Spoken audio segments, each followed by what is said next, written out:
When you're young, it's easy to give your heart away. When she met him, she fell head over heels in love. But promises of a bright future can be blinding like the sun.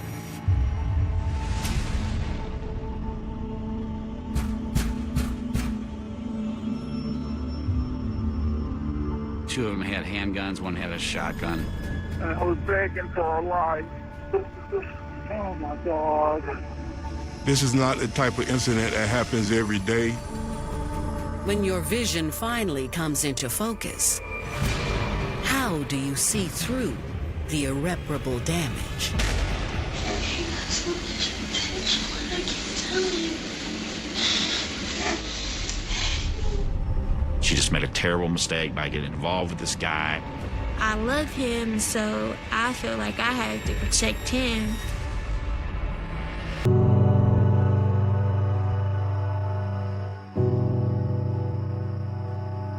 December 2nd, 2015, Fayetteville, Georgia. Just 3 weeks before Christmas, residents of this quaint Atlanta suburb have settled in for the night. Fayette County is just south of Atlanta, about a 35-minute drive. It's an area of residential homes with wide open spaces. It's also a nice area to raise families and just enjoy the quiet side of Atlanta area. But just past midnight, the calm of Fayetteville is shattered. A woman named Shirley Rodriguez calls 911 in a panic. They came in here, 3 guys banged on the door. I went to open the door and they were masked and I don't know. Okay, well, you said they banged on your door and they were wearing masks. What happened? Did they take something? Did they assault? They came in, but yeah, they took our TVs, phones. They didn't see mine. And he was pointing the gun at me. Are you and my hurt? husband. Are you hurt, ma'am? Oh, God, no. Just get somebody here, please. The operator keeps Shirley on the line as Fayette County deputies and investigators race to the home. Ma'am, how long ago did this happen? This happened 10 minutes ago. They're gone. Did they have any weapons that you know of? Yes, they were pointing weapons at us. How many people are there with you, ma'am? Me and my husband and my daughter, and they all was pointing guns at every one of us. And I was begging for our life. Oh, my God. I have help on the way to you, okay? Fayette County sheriffs and deputies, when they arrived, there was no sign of the people that invaded the house. There's an initial investigating officer, a uniformed sheriff at this point, and they go and they secure the scene. They talk to the victims, and they get their statements as quickly as they can. Shirley Rodriguez, her husband John, and Shirley's 18-year-old daughter, Brittany Sharp, are all in shock. The investigators could clearly see that the family was traumatized and upset about what happened to them. They were very, very shaken and disturbed. This is not the type of incident that happens every day. It was traumatic, and the investigators tried to calm them down. As the family settles down, they slowly tell investigators what happened that night.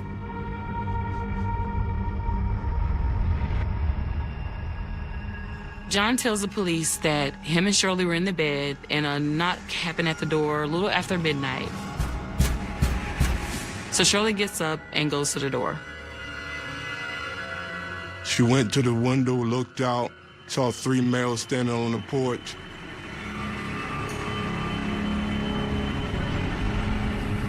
Two of them was wearing a mask. One of the masks was a clown mask, and one of the males was concealing his face with a bandana.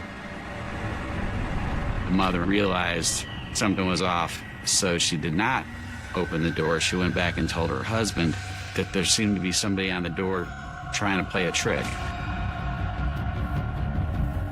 As soon as she went back to tell her husband, they kicked the door in.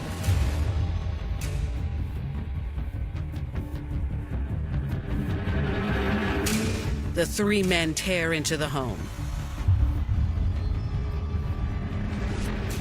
Two of them had handguns, one had a shotgun. Two gentlemen went into the room where the mother and father were and held them at gunpoint. She said that all the males were shouting commands. It was like, give it up, give it to us, or we'll kill you. One of the guys asked Shirley, where are your cell phones? And then the other gentleman who had the shotgun went into the daughter's bedroom.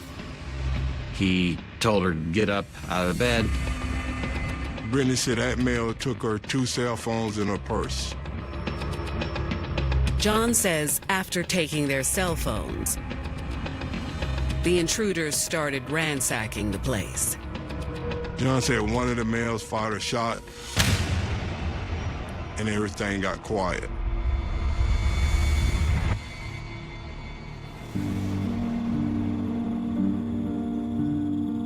John and Shirley Rodriguez got married in April 2002.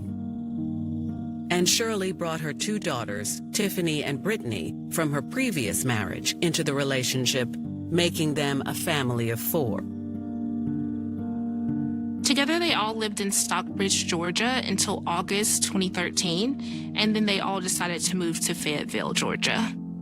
John got a new job as an operations manager at a local trucking company. By 2013, Tiffany had moved out and started a family of her own. But 18-year-old Brittany was still living with Shirley and John. Brittany was about to graduate from high school and had dreams of doing something after graduation that will allow her to take care of others. While Brittany planned for the future, she had the full support of her family. Even though John wasn't her biological father, she still called him Dad, and he loved that and embraced that with open arms. Together, the Rodriguez family was one big happy family. But the family's bliss is now overshadowed by a disturbing home invasion. The family tells investigators after they heard the gunshot, they were too afraid to move at first. The family said when they thought the males had left, they came out of the bedroom. They immediately noticed personal items all over the place and some electronics missing. However, they missed Shirley's purse, which contained her phone, and she was able to call the police. The family says they have no idea who the men were and never saw their faces. Shirley said the males were at least 6 to 6'4" tall. She said all the males were wearing gloves. Investigators have a feeling this might not be random. Police believe that this may have been a personal hit.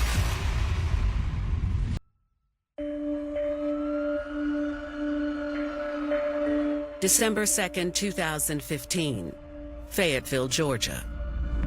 Investigators have been called to the Rodriguez home after 3 masked men broke in and robbed the family at gunpoint. Police really believe that this crime was personal and is probably some type of vendetta against his family. Detectives immediately gather evidence, hoping it will lead to the identities of the 3 men. Police, where they started processing the scene, there was damage of the door being broke in. Investigators do find a spent 9mm casing, and it was by the front door where they saw a bullet hole. In this situation, officers would be looking for anything that the suspect might have touched, anything that they discarded, anything that might have been left at the scene, anything that might lead them in the right direction. Investigators asked the family for a detailed list of everything taken. The robbers took 2 TVs, a speaker bar, and a PlayStation.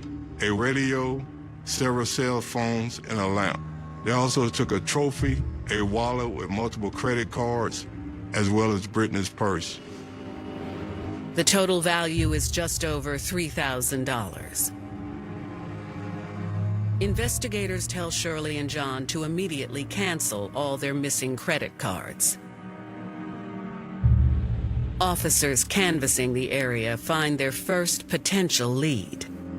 One of the neighbors did have video surveillance running from their home. While they download the footage, more leads start coming in. Within an hour or so, they started getting other information. Mrs. Rodriguez got an alert that her card was trying to be used to buy a gift card on a site called gift.com. Investigators contacted the website, and they was able to get the IP address of where the attempted purchase was made.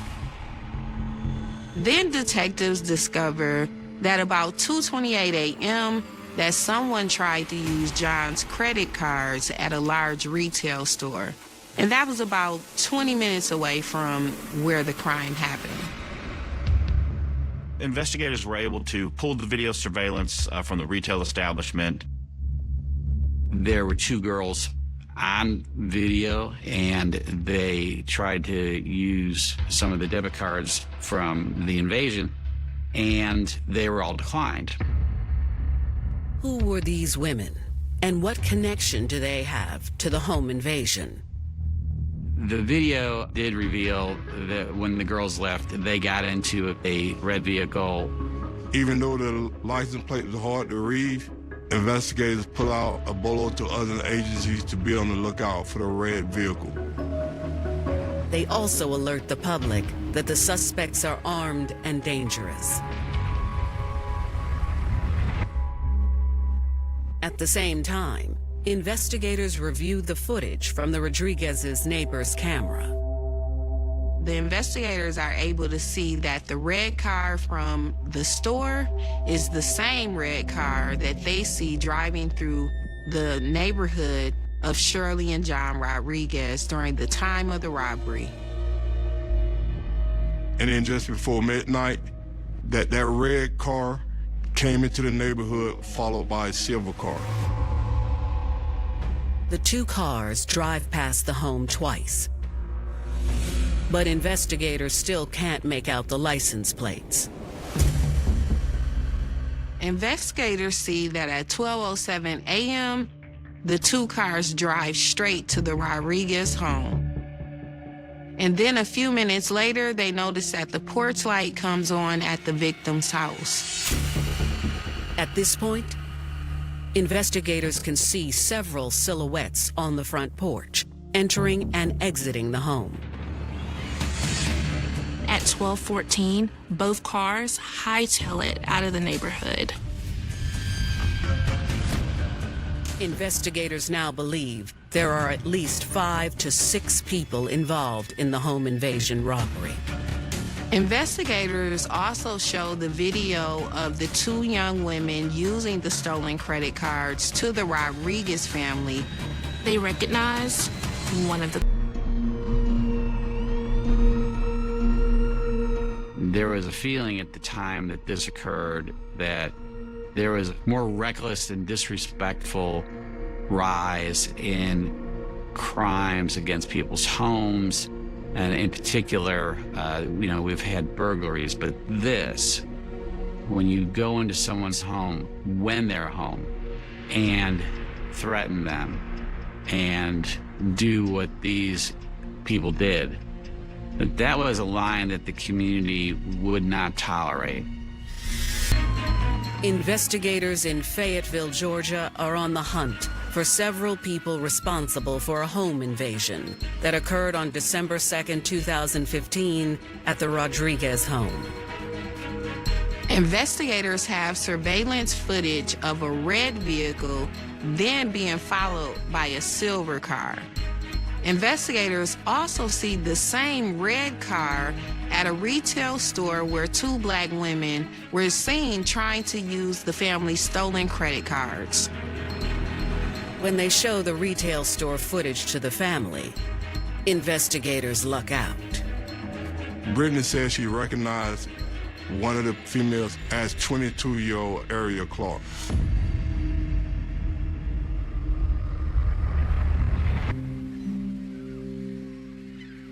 Born in 1993, Ariel Clark was raised in a close-knit family.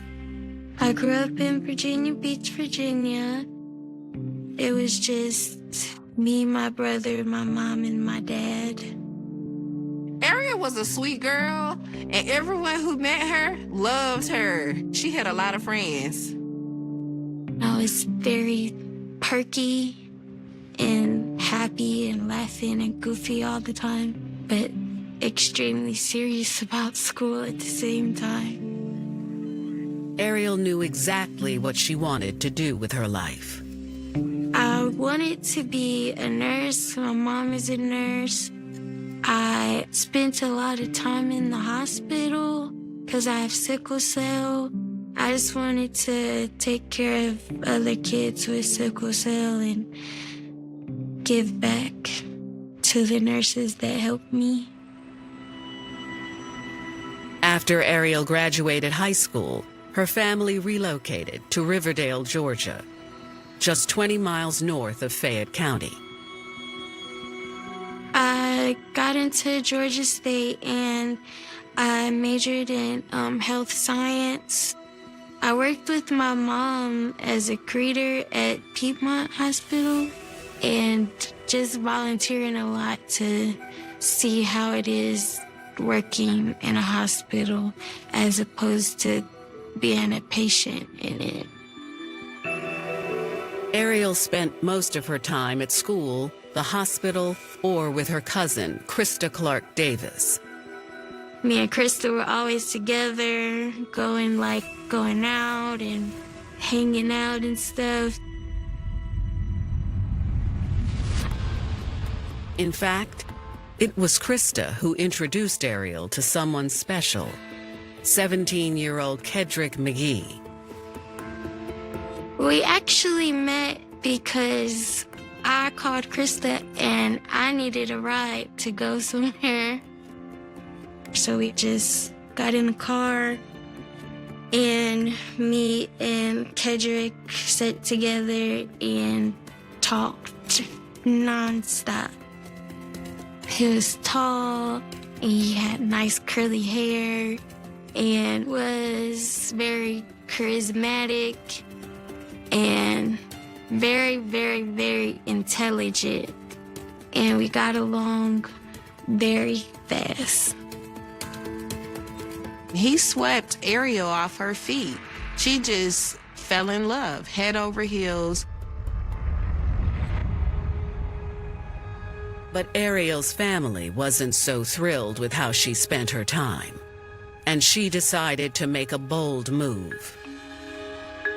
I was young and in love at the time, and I wanted to be out all times of the night, and we were not agreeing on that, so I left. Ariel bounced around from place to place with her cousin. But one thing she was sure about was her boyfriend. Kedrick was the first person I felt like I would marry and spend forever with. After 2 years together, Ariel's future with Kedrick looked bright.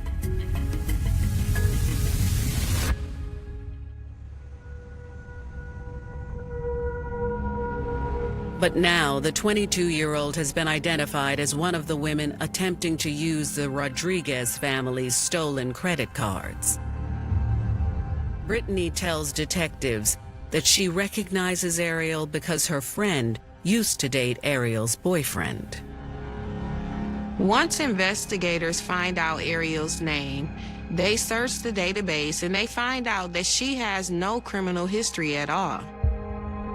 Investigators wonder if Ariel is also the one trying to buy gift cards online with the stolen credit cards. Investigators learned the home address associated with the IP address, and that location is 20 minutes from the robbery and about 12 minutes from the retail store. Just over a week after the home invasion, on December 10th, 2015, detectives head to the address and set up surveillance. Once there, they see something familiar. In the driveway, they see the same red car that they seen at the robbery and at the store.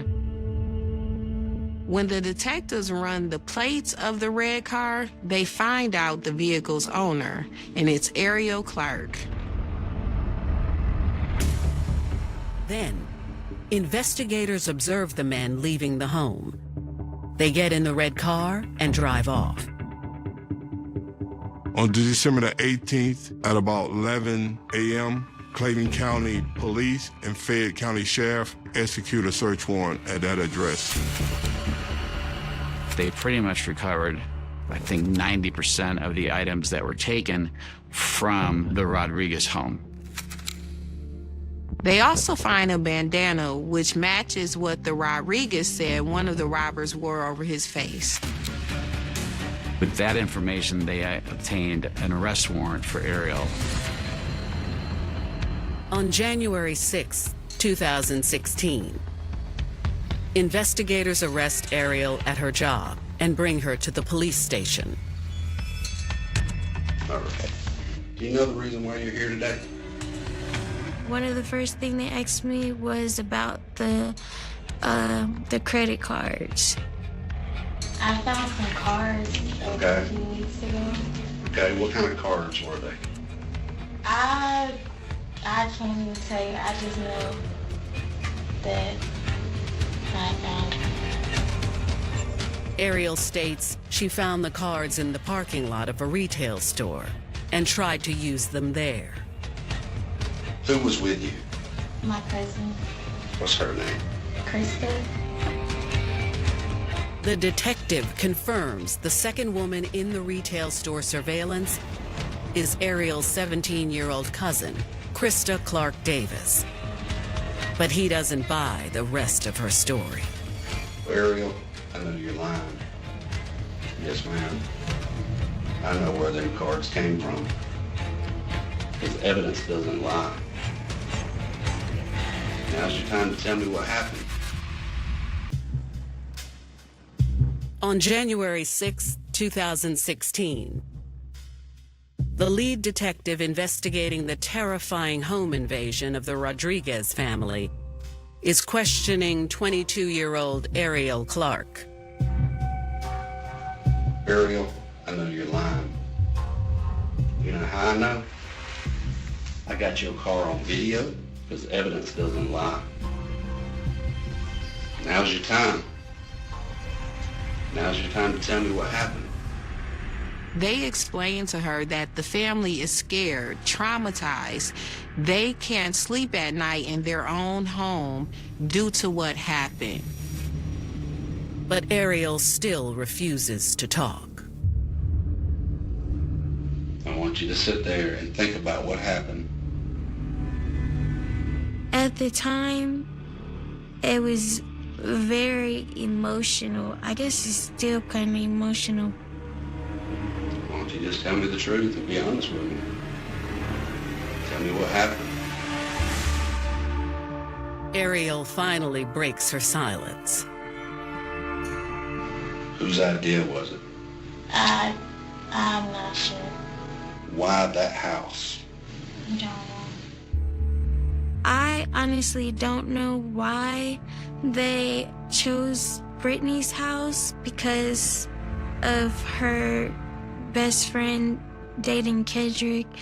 She knew who I was, but I had never seen her before or knew who she was. Ariel reluctantly admits that she was there and names the 5 other people with her.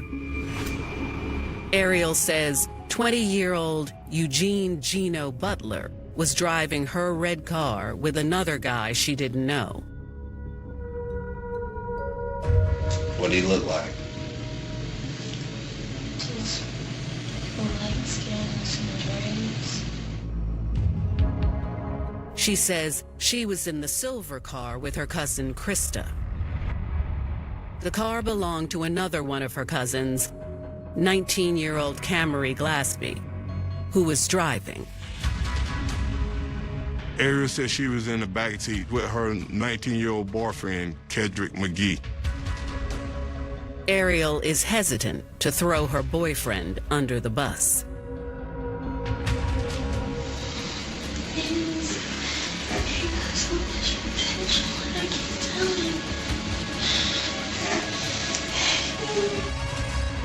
Then she drops a bomb. She says she feels bad because she loves Kedrick and she's about to have his baby. How far along were you? I think like 4 or 5 weeks. I decided to speak with the detective because of me thinking about my child. I didn't want my kid to feel like I put something or someone else above them. Ariel states that she was hanging out with Krista, Gino, and Kedrick that night, before they met up with Camry and the man she didn't know. And then, who went to the door? Kendrick, Gino, and the other person.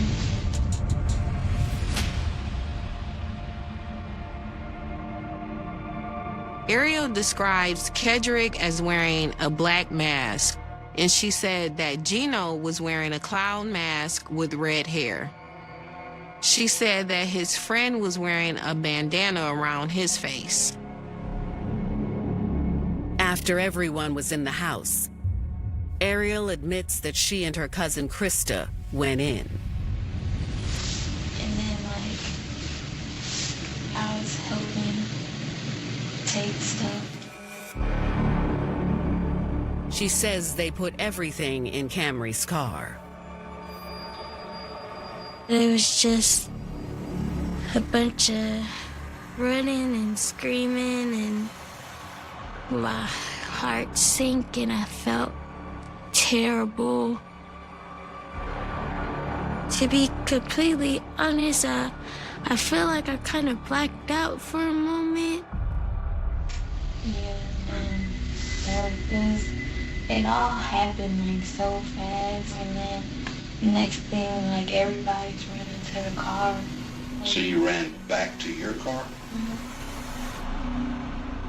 Ariel was very naive, and she didn't understand what she was caught up in. She knew that she had probably done wrong by going in there, so she knew that she was in trouble. Ariel says Krista got in the car with Camry, while the rest of them piled in her car. Ariel says that after the home invasion, they dropped off the stolen items at a friend's house.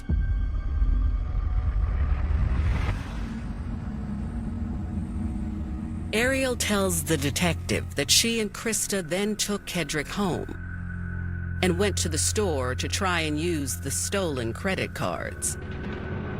Oddly, she doesn't mention that someone fired a gun. But the problem is, the big problem is, who fired that shot? Because that just made it go from here to here. Did you hear it? You don't know who shot? After that, they arrested me and they locked me up. It was a lot of emotions. I cried a lot. Investigators believe that she's still not telling the whole story. Of course, you know, when you love somebody, you want to protect them. Fayette County investigators have just arrested Ariel Clark after she confessed to helping her boyfriend, Kedrick McGee, the father of her unborn baby, and 4 other people commit a home invasion. They confiscate her phone to track down the others involved. The investigators needed to verify Ariel's statement, and they also needed the name of the third robber. Then, on January 11th, 2016, before investigators even reach out to the others, two of them call the station. The investigators then received a call from Ariel's cousins, Krista and Camry, saying that they wanted to come in. Krista and Camry, they were less forthcoming. They basically denied or played down whatever they knew. Krista does admit that she was with Ariel at the time that the stolen credit cards were used, so investigators were actually able to use that and charge her with fraud. Investigators don't have enough to charge Camry and let her go. And then a couple hours later, after the police interviewed her, her mom called and said, "Camry wants to talk to you again."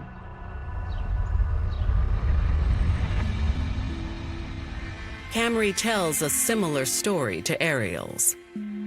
She admits she was with Ariel, Kedrick, Gino, and Krista, but she doesn't know who the third guy was either.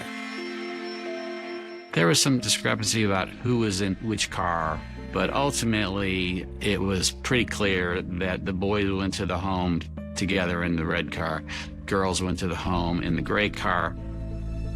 That's when Camry says she saw them get out with masks on and realized what was about to happen.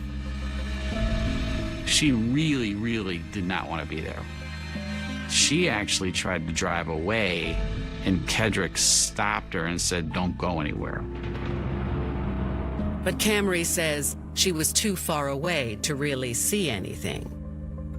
Camry said she heard a loud noise and she assumed that they kicked in the door. And she heard someone yelling and screaming. And then they came out and they put all the stuff in her car. And then they told us to hurry up and drive. We had drove off and I just heard gunshots and I got like super scared.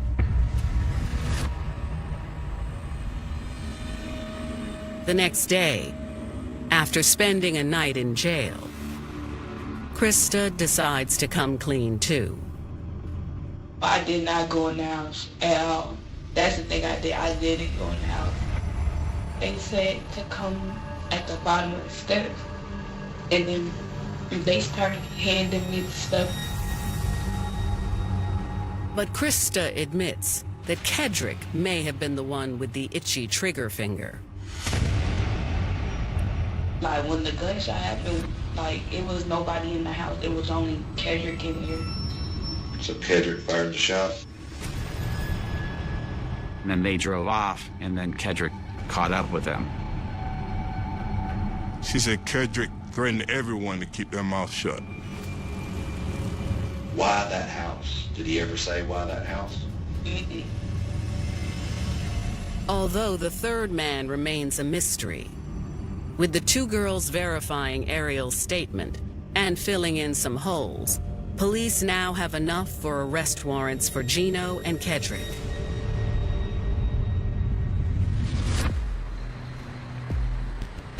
With the help of the Marshal's fugitive task force, 2 days later, they find them both.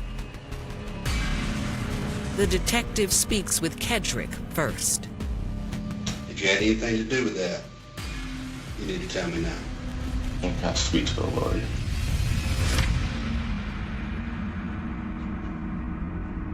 With Kedrick refusing to talk, the detective hopes Gino will be more cooperative. Eugene started out with, "I don't know what you're talking about. I don't remember that. What day was it?" And those sorts of things. After realizing the serious trouble he's in, Gino tells the detective that it was all Kedrick's idea. He was like, "I'm about to go get Brittany Hunt and all this stuff." Why did he pick Brittany? Gino tells the detective that Kedrick used to date Brittany's friend. I guess he don't like them. Like, they got problems going on. Gino said that he did not want to do the home invasion. So I assumed they was gonna take me home, but they ain't take me home. His story of how he ended up at the house is also like the girls. But he gives investigators a gift: the identity of the mysterious third man. They had went to go pick up the other dude. What's his name again? Amirius Westmoreland. Gino tells the investigators that the third person was their 17-year-old cousin, Amirius Westmoreland. What did Amirius say? He agreed with it. He's sorry. Gino tells the detective that after they drove to the house, he felt pressured to go in. Gino claims that Kedrick gave him the clown mask, the gloves, and a gun from his trunk. And I kept tugging. Ariel saw a lot of potential in Kedrick. Once she became pregnant by him, she felt it was a sense of loyalty to continue to support him with his visions and his dreams for them. Her being pregnant by him can draw a lot of different emotions that can cause her to possibly be swayed in a lot of different areas. So a lot of times people think they're in love, but really it's the luminance of love. January 2016, Fayetteville, Georgia. Ariel Clark's boyfriend, Kedrick McGee, and Eugene Gino Butler have both been arrested for the home invasion of the Rodriguez family. Gino comes clean to investigators about what happened that night. Ultimately, it was Eugene's version that made the most sense, chronologically and proximately. What kind of gun did you have? He says he and Kedrick had handguns, and Amirius had a shotgun. Amirius, like, he knocked on the door and all that stuff, and that's when Kedrick had kicked in the door and had ran in there. Gino said that he followed Kedrick into the bedroom of the parents, and that Kedrick pointed the gun at both of them. But he was like, get down, don't move. Gino tells the detectives that Amirius went into Brittany's room with the gun. He pointed the gun at her and took her phone and her purse. Gino confirms that both Ariel and Krista went into the home. After they put all the stuff in Camry's car, he also confirms that Kedrick fired the gun. He was still in the house? By the stuff that he had shot. Then he had a ring. With Gino's statement added to Krista and Camry's, it's clear to investigators that although Ariel confessed, she still tried to shield her boyfriend. She didn't admit that he had a gun on him. She acted like she didn't see him break the door in. She left out that it was his idea and he was the one that fired the gun. She seems to still be protecting him.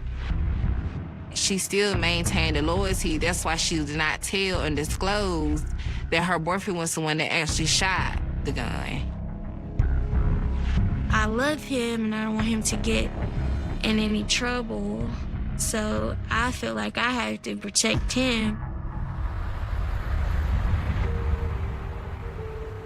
On January 19th, 2016, police find Amirius Westmoreland and bring him in. Amirius' statements were, I was just along for the ride. I didn't really know what they were doing. And ultimately, he agreed that he did it.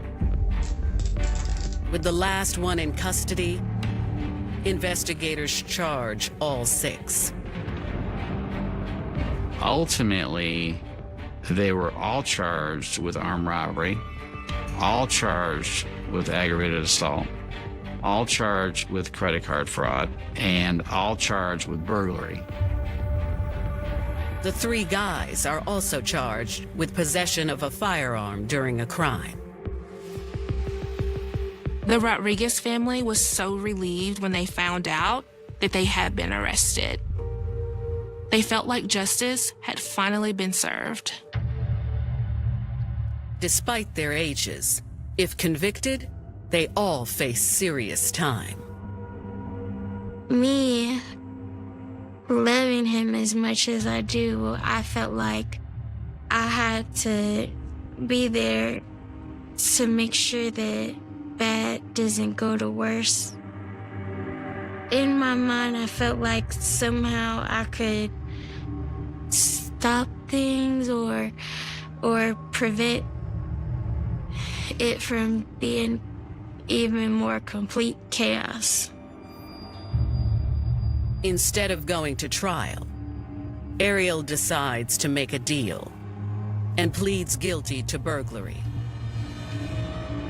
It was a 10-5 where I would have 5 years to spend in the prison and then 10 years on probation. I was able to convince the prosecutor that she was more of a victim than she was a defendant in this case, that she was caught up with a boyfriend who was running with some bad people. The others decide to make deals as well. Krista receives the same sentence as Ariel, but Camry's charges are dropped. Camry, who we decided to dismiss all the charges against because she really was called in completely after the fact. She did not go in. Instead, she pleads guilty to making a false statement to police and receives 3 years probation. The boys don't get off so easy. Kedrick McGee ultimately pled to an armed robbery, followed by 10 more years for aggravated assault, followed then by 10 years of probation for participating in the credit card fraud. He's currently still serving his sentence. Eugene and Amarius also received 20 years, plus 10 years probation. They did not plead to armed robbery. They pled to aggravated assault and burglary, as well as the theft charges, which means they are eligible for parole much sooner than Kedrick is. However, nothing can take away the terror and the anguish that this family experienced in their own home. Your home is your safe space.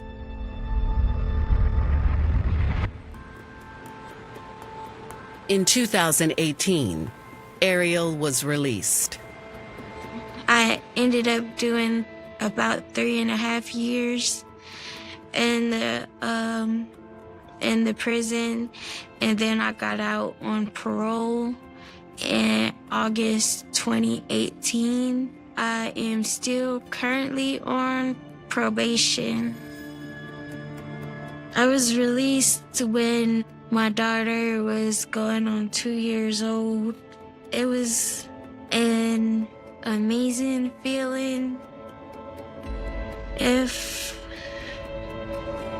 I could do all of this all over again, I would just make sure that I have it in. The rain in Seattle doesn't just fall. It hovers like a heavy, gray shroud, washing away the footprints of the living and sealing the secrets of the dead beneath layers of slick, black asphalt. On a freezing Tuesday night in October of 1996, the neon lights of a small downtown diner flickered against the damp pavement, casting long, distorted shadows across an alleyway where a young, ambitious investigative journalist named Julian Vance would vanish into thin air. He had spent months digging into local political corruption, chasing whispers of an underground financial syndicate that moved millions through legitimate corporate fronts, but his final breakthrough turned out to be his death sentence. The security cameras outside the diner caught his last moments, A brief glance at his watch, a sudden tightening of his trench coat against the wind, and a step into the darkness toward a black sedan waiting at the curb with its headlights extinguished. The car dissolved into the rainy night, leaving behind no skid marks, no shell casings, and absolutely no physical evidence, triggering a missing persons investigation that would quickly morph into one of the most agonizing, high-profile cold cases in the history of the Pacific Northwest. When detectives arrived at his apartment the next morning, they found a scene stripped of context, a half-typed article blinking on a desktop computer, a cold cup of coffee sitting next to an open notebook with pages torn out, and a single chess piece, the White Knight, left standing in the middle of his desk. The police department threw everything they had at the case, launching frantic grid searches through the industrial docks, interrogating every low-level informant in the city, and assembling a specialized task force that worked around the clock, but they were chasing a ghost who left nothing but a vacuum. The investigation was paralyzed by a total lack of forensic traction.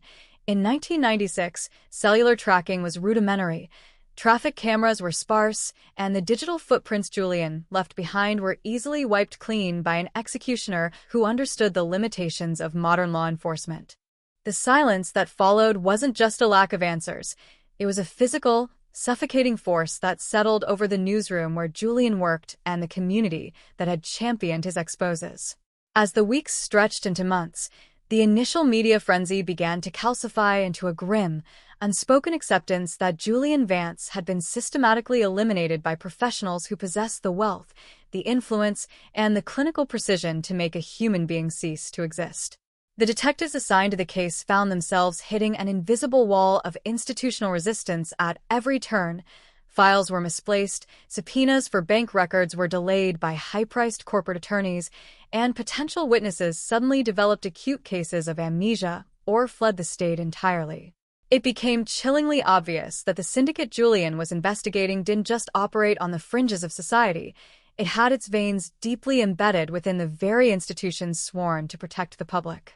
The lead investigator, a veteran detective named Marcus Kane, filled notebook after notebook with timelines, suspect lists, and psychological profiles, staring at the grainy surveillance still of that black sedan until the image was burned permanently into his retinas. He spent his nights sitting in his unmarked car outside the diner, watching the rain hit the pavement, wondering how an entire operation could be executed with such surgical invisibility in the heart of a major metropolitan area.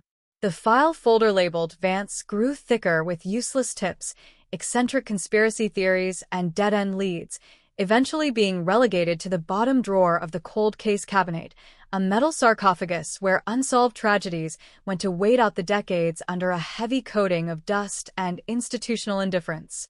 30 years passed, and the city of Seattle underwent a radical transformation, its gritty industrial landscape paved over by glistening tech campuses, high-rise luxury apartments, and a web of digital surveillance that made the world of 1996 look like an ancient, primitive era. The names of the old political bosses faded from the headlines. The syndicate became a myth whispered by retired beat cops, and Julian Vance's story was reduced to a cautionary tale told to freshman journalism students about the extreme dangers of digging too deep into the dark. Marcus Kane retired from the force. His hair turned white, his hands grew unsteady, but he kept a duplicate copy of the entire case file in a cardboard box in his garage, an unyielding anchor of unresolved guilt that refused to let him rest. The technology that had failed him in the 90s, hypersensitive DNA profiling, automated license plate recognition networks, and advanced digital data recovery systems, eventually became the standard tools of a new generation of detectives who didn't remember the fear that had gripped the city in 1996. The case stayed frozen, a permanent scar on the department's ledger, until an unrelated cybersecurity audit at a defunct regional bank triggered an automated alert on an encrypted offshore account that had remained dormant for exactly 3 decades. The digital forensic unit swarmed the server logs, utilizing modern data decryption algorithms to peel back layers of proxy servers, dummy corporations, and identity shields that had been meticulously maintained since the mid-90s. What they discovered was a financial roadmap that didn't just lead to a long-forgotten crime. It led directly to the front door of a beloved public figure, a multimillionaire philanthropist and real estate mogul named Arthur Pendleton. Pendleton was a pillar of Seattle high society, a man whose name was etched into the facades of hospital wings, university libraries, and community parks, celebrated for his extensive charitable contributions and his unwavering devotion to civic improvement. The cognitive dissonance was staggering. The financial trail proved that this grandfatherly icon of virtue had spent the last 30 years funding a parallel, invisible existence, using his immense wealth to maintain the silence of the hitmen who had taken Julian Vance's life. The detectives realized with a jolt of pure, electric shock that the monster they had been hunting for 30 years hadn't been hiding in some dark, subterranean labyrinth. He had been standing under the bright lights of the city's most exclusive galas, shaking hands with mayors, governors, and police chiefs while keeping his history of blood locked behind a mask of flawless respectability. The cold case unit was instantly mobilized, working in absolute secrecy to avoid tipping off a suspect who possessed the resources to flee the country at a moment's notice, cross-referencing the newly uncovered bank transfers with the original, yellowed logs that Marcus Kane had kept in his garage. The breakthrough accelerated into a high-intensity forensic operation as team members tracked the digital signatures of the transactions to a private, highly secured server room in Pendleton's suburban estate. Armed with a federal search warrant, a tactical team breached the property in the pre-dawn hours, their flashlights cutting through the manicured luxury of a home built on a foundation of absolute deception. Behind a heavy walnut bookshelf in Pendleton's private study, they located a hidden vault that contained the physical archives of his double life, encrypted laptops, ledger books detailing 30 years of illicit financial operations, and a small velvet box containing a single, pristine artifact, Julian Vance's press credentials, kept like a trophy by a man who believed his social status rendered him entirely untouchable. When the handcuffs finally clicked into place around Arthur Pendleton's wrists, the sound echoed through the silent house like a thunderclap, shattering a 30-year illusion of innocence and initiating a public scandal that would tear the city's elite social hierarchy apart. The news of the arrest hit the airwaves with the force of a kinetic strike, turning a forgotten cold case into a live, breathless criminal investigation that forced a horrified community to confront the reality that their greatest benefactor was a cold-blooded executioner. The trial was a historic, heavily televised spectacle of justice, transforming the federal courthouse into a crucible where the defense tried desperately to argue that the digital evidence was corrupted, that the financial links were circumstantial, and that the prosecution was destroying the reputation of an innocent man to satisfy a media-driven thirst for closure. But the prosecution was an unyielding machine, methodically dismantling the defense's rhetoric by presenting a mountain of forensic proofs, expert testimonies, and the devastating, physical reality of the artifacts recovered from the vault. The emotional high point occurred when the prosecution called an unexpected witness to the stand, a retired bank executive who had lived in hiding for 30 years, paralyzed by the fear of Pendleton's reach, who finally came forward to describe the exact night in 1994 when Pendleton had personally ordered the creation of the offshore accounts to fund the elimination of Julian Vance. The witness's voice shook, but his words carried the absolute weight of 3 decades of silent torment, turning the courtroom into a cathedral of long overdue truth that left the defense paralyzed and the jury in a state of stunned, unblinking horror. As the prosecutor laid out the final timeline, showing how Pendleton had systematically monitored Julian's movements, intercepted his communications, and curated his public persona to hide his predatory instincts, the mask completely dissolved, leaving a fragile, aging sociopath exposed to the judgment of the world. The jury's verdict of guilty on all counts was delivered with a swift, decisive finality that brought a 30-year journey to its necessary, historic conclusion, sentencing Arthur Pendleton to life, without the possibility of parole. The courtroom didn't cheer. It sat in a deep, collective silence as the reality of the verdict settled into the bones of everyone present, a somber realization of the sheer scale of the deception that had governed their city for a generation. Julian Vance's family, who had carried the agony of his disappearance across decades of silence, wept openly in the front row, their tears a mixture of profound grief and the long-delayed relief of a justice that had finally found its mark. The detective team stood together in the back of the room, their expressions a mix of extreme exhaustion and professional pride, knowing that they had vindicated the memory of a young man who had died for the truth. Marcus Kane sat in the gallery, his old eyes filled with tears as he watched the man who had haunted his dreams for 30 years being led away in chains, his footsteps echoing down the corridor like the final notes of a long, dark symphony. The aftermath of the trial left the city of Seattle in a state of deep, permanent transformation, as institutions scrambled to audit their connections to Pendleton's wealth, stripping his name from buildings, foundations, and public spaces in a massive, collective act of civic purification. The high-rise tech offices and manicured parks still stand against the gray sky, but the atmosphere of the city is fundamentally different now, more vigilant, more transparent, and deeply aware of the invisible boundaries that separate public virtue from private malice. The alleyway outside the downtown diner has been transformed into a public memorial for investigative journalists, a place where the neon lights still flicker against the damp pavement, reminding every passerby that the truth is a resilient, patient force that cannot be permanently buried. The cold case is solved, the double life has been completely shattered, and the monster who lived in the daylight is finally behind bars, leaving behind a legacy of survival, justice, and the unyielding pursuit of the light. The story ends not in the shadow of the crime, but in the brilliant, unyielding light of the truth, a light that will continue to burn across the streets of Seattle for generations to come, a warning to those who believe wealth can purchase a pardon for blood. The case of Julian Vance is no longer an open wound.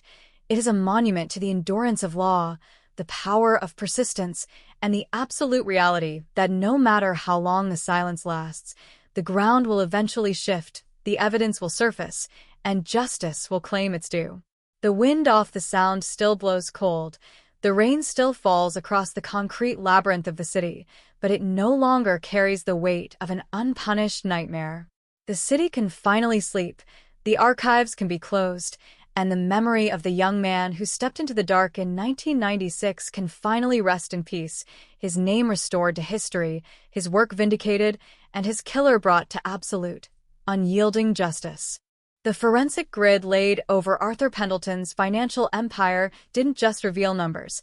It unearthed a meticulously structured architecture of absolute deceit.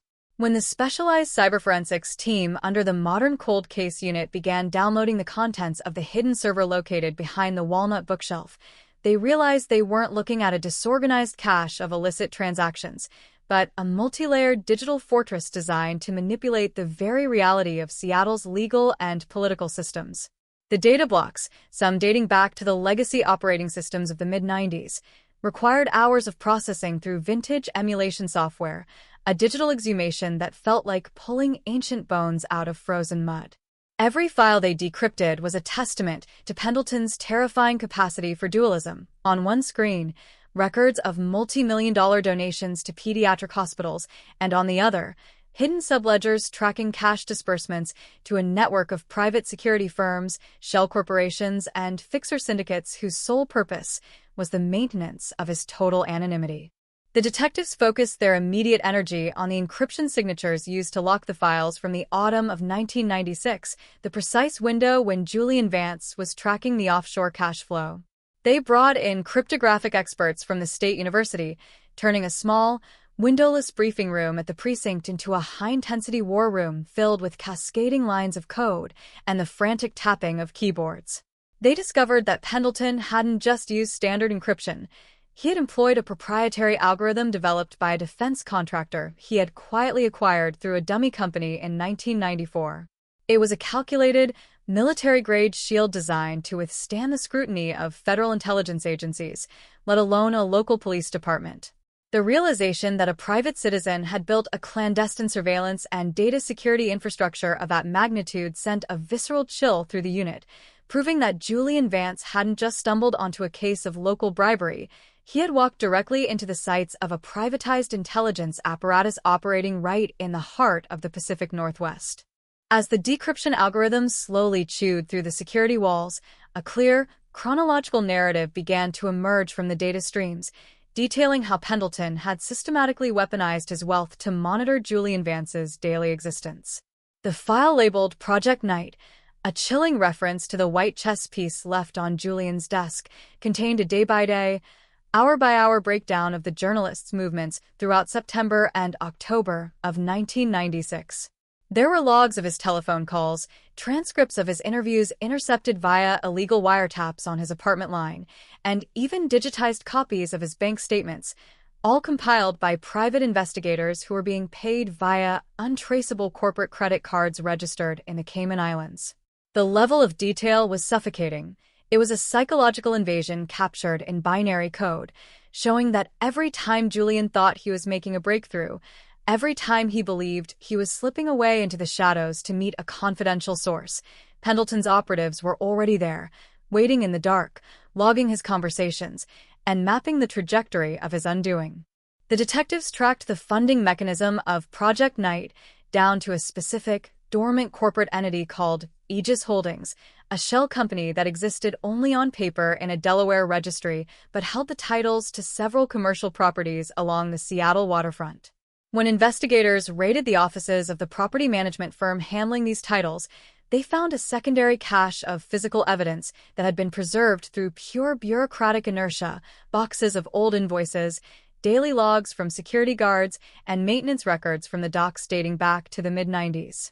Tucked inside a folder of invoices from October 1996 was a receipt for the long-term rental of a private, secure warehouse space near Pier 54, a property that had been leased under a fictitious name but paid for with a cashier's check drawn from the Aegis Holdings account. The timestamp on the lease agreement was October 12, 1996, exactly 48 hours before Julian Vance walked out of the downtown diner and vanished into the rainy night. The discovery of the Pier 54 lease redirected the tactical team to the waterfront, a gritty, industrial sector of the city that had since been largely redeveloped into tourist boardwalks and high-end seafood restaurants, but still held the structural bones of its maritime past. The warehouse itself was a weather-beaten, corrugated iron structure standing on rotting timber pilings over the dark waters of the Sound, its interior used for decades to store old crating material and marine machinery. The forensic unit descended on the site with a precision that bordered on the religious, sealing off the entire pier and setting up portable high-intensity lighting systems that turned the dark, salt-encrusted space into a sterile laboratory. They weren't looking for obvious clues. They were searching for the microscopic residue of an execution that had taken place 30 years prior, a search that required them to use advanced chemical sprays and ground-penetrating radar to look through the floorboards and into the mud below. The chemical sweeps yielded immediate, terrifying results. When the technicians sprayed the wooden support beams near the back of the warehouse with luminol, the darkness was suddenly illuminated by a brilliant, ghostly blue glow, a massive pattern of blood spatter that had soaked deep into the grain of the old timber and had been preserved by the damp, salty air of the bay. The spatter analysis indicated a high-velocity impact consistent with a close-range gunshot wound, a violent explosion of physical evidence that the killers had tried to scrub clean with industrial bleach but had failed to eliminate from the porous wood. The team used surgical saws to cut out sections of the contaminated timber, sealing them in biohazard containers for immediate DNA sequencing, knowing that the microscopic remnants within that would held the genetic code of the city's most closely guarded secret. While the forensic lab worked to extract the DNA profiles from the pier evidence, the investigative team began to track down the modern whereabouts of the private security operatives whose names had surfaced in the decrypted Aegis Holdings files. Most of the men listed in the 1996 logs had either died, disappeared from the grid, or left the country, but one name remained tethered to a local address, a former mercenary and corporate security consultant named Donald Vance, who, despite sharing a last name with the victim, was no relation, but had served as Pendleton's primary operational handler during the 90s. Donald Vance was living in a secluded, fortified cabin in the foothills of the Cascade Mountains, an isolated existence that suggested a man who had spent 30 years waiting for the past to finally catch up with him. The tactical unit executed a high-risk arrest operation at dawn, surrounding the mountain cabin with tactical vehicles and deploying drone surveillance to cut off any potential escape routes into the dense forest. Donald Vance surrendered without a fight, stepping out onto his porch with his hands raised, his face displaying not the shock of an innocent man, but the grim, exhausted resignation of a soldier whose long, shadow war had finally ended in defeat. Inside the cabin, detectives located a secondary trove of operational gear from the 90s, reprographic equipment, night vision optics, and a collection of audio cassette tapes containing the actual recordings of the wiretaps placed on Julian Vance's apartment phone in 1996. The tapes were pristine, preserved in vacuum-sealed cases, a literal vocal archive of a stalking campaign that provided the prosecution with a raw, acoustic record of Pendleton's obsession. The interrogation of Donald Vance at the 3rd District Precinct was a grueling, 12-hour battle of psychological attrition. Initially, the veteran operator sat in the steel chair with a cold, professional detachment, offering only clipped denials and demanding the presence of an attorney. But the lead detective, leveraging the newly recovered data from the hidden server and the photographic evidence of the blood spatter from Pier 54, methodically systematically disassembled his defenses over the course of the night. The turning point came when the detective played a segment of the decrypted server audio, a recorded phone conversation from October 14, 1996, in which Pendleton's distinct, patrician voice could be heard giving a direct, clinical instruction to finalize the project before the morning edition hits the press. Hearing the voice of his former employer after 30 years of silence shattered Donald Vance's professional resolve. He realized with an absolute, crushing certainty that Pendleton's digital archive had preserved his own complicity and that the multimillionaire philanthropist had kept a detailed record of the operation as a form of mutually assured destruction. Vance leaned forward, his hands shaking as he gripped the edge of the metal table, and began to speak into the recording microphone, his voice a low, gravelly rasp that filled the interrogation room with the specific, sickening logistics of a contract killing. He described how his team had shadowed Julian to the diner, how they had used a compromised source within the journalism community to lure him out into the alley with the promise of a final, definitive document cache, and how they had forced him into the back of the black sedan at gunpoint. The details of the final drive to Pier 54 were delivered with a clinical precision that left the observing detectives in the viewing room in a state of stunned, paralyzed silence. Donald Vance walked them through the execution, how they had brought Julian into the back of the warehouse, how the young journalist had refused to beg for his life, instead looking his captors in the eye and telling them that the truth was already out of their control, and how the fatal shot had been delivered by a second operative who had since died in an overseas conflict. He described the disposal of the body, explaining how they had weighted Julian's remains with heavy industrial chains and marine anchors, taking a boat out into the deepest trenches of Puget Sound under the cover of a dense midnight fog, trusting the freezing, black waters of the ocean to hold the secret forever. The confession was a legal detonation, a definitive statement that linked the physical evidence at the pier, the digital trail on the server, and the financial output of the offshore accounts into a singular, undeniable narrative of first-degree murder. The prosecutors immediately began drafting the formal indictment paperwork, moving with a frantic urgency to secure the charges before Pendleton's massive legal team could initiate an injunction or attempt to move his remaining liquid assets out of the country. The atmosphere at the courthouse was electric, a high-stakes legal deployment that required the absolute coordination of state and federal agencies, turning the 30-year-old cold case into a live, fluid operation that threatened to pull down some of the most powerful names in the Pacific Northwest. As the news of Donald Vance's confession began to leak to the local press, the city of Seattle experienced an existential shockwave that disrupted its entire social hierarchy. The image of Arthur Pendleton as a grandfatherly icon of civic virtue was systematically replaced by the reality of a ruthless, calculating cartel leader who had used the veneer of philanthropy to fund an execution squad. Major institutions that had accepted millions from Pendleton's foundations, universities, museums, hospitals, held emergency board meetings to vote on the immediate removal of his name from their buildings, a frantic attempt to scrub their own histories of any connection to a man who is now exposed as a cold-blooded killer. The public spaces that had once been celebrated as monuments to his generosity were suddenly viewed as crime scenes, places built with the proceeds of blood money and maintained through a generation of absolute silence. The preparation for the trial became an all-consuming forensic effort, with the cold case unit working around the clock to ensure that every single piece of data, every scrap of timber, and every second of the audio tapes was categorized and validated to withstand the highest levels of judicial scrutiny. They knew that Pendleton's defense team would launch a multi-million-dollar war of attrition in the courtroom, challenging the chain of custody on 30-year-old evidence and attempting to frame Donald Vance's confession as the coerced statement of an aging criminal looking for a plea bargain. The detectives treated the case with the precision of a military operation, leaving no variable unverified, no line of code unparsed, and no witness unvouched for, fully aware that they were carrying the responsibility of vindicating a young man who had been murdered for the simple act of telling the truth. The night before the formal arraignment, Detective Marcus Kane, who had stepped out of retirement to assist the modern unit, stood on the observation deck, looking out over Puget Sound, his eyes tracking the dark, deep waters where Julian's body had been lost to the tides so long ago.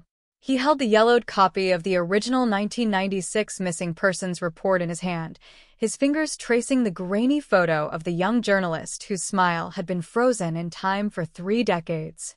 Kane felt a profound, solemn sense of relief, a realization that the long, cold winter of his career was finally drawing to a close, not because the pain of the loss had vanished, but because the truth had finally broken through the ice, demanding its due with a force that no amount of wealth or influence could ever hope to suppress.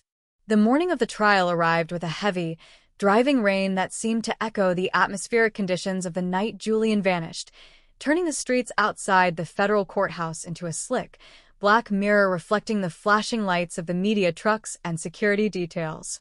The gallery was packed to capacity, filled with journalists who had stepped into the profession inspired by Julian's sacrifice, community members who had lived through the era of fear, and the remaining members of the Vance family, who sat in the front row with a quiet, stoic dignity that commanded the respect of the entire room.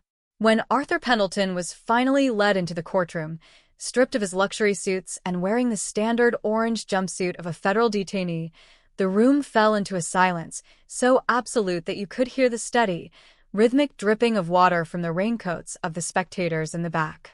The prosecutor stepped to the podium, his voice clear, resonant, and entirely devoid of theatricality as he began his opening statement, walking the jury through the dark, parallel geometry of Pendleton's life. He didn't just present a murder case. He laid bare the pathology of an elite predator who believed that his social status rendered him entirely immune to the laws of common humanity. He showed the jury the white knight chess piece recovered from Julian's desk, explaining how Pendleton had viewed the investigation as a game, a private amusement played against a young man who had nothing but a notebook and a commitment to the public good. The presentation of the evidence was a clinical, systematic demolition of an illusion, a masterclass in modern forensics that left the defense team staring blankly at their tables, their pre-rehearsed arguments completely neutralized by the sheer, unyielding density of the truth. As the audio tapes were played for the court, the voice of Julian Vance talking to his editor, followed immediately by the intercepted recordings of Pendleton's operatives coordinating their units in the alleyway.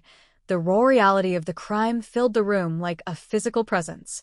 The spectators listened to the sounds of the rain hitting the roof of the black sedan, the frantic breathing of a young man who realized too late that he had been trapped, and the cold, flat instructions of Donald Vance as they steered the car toward the waterfront.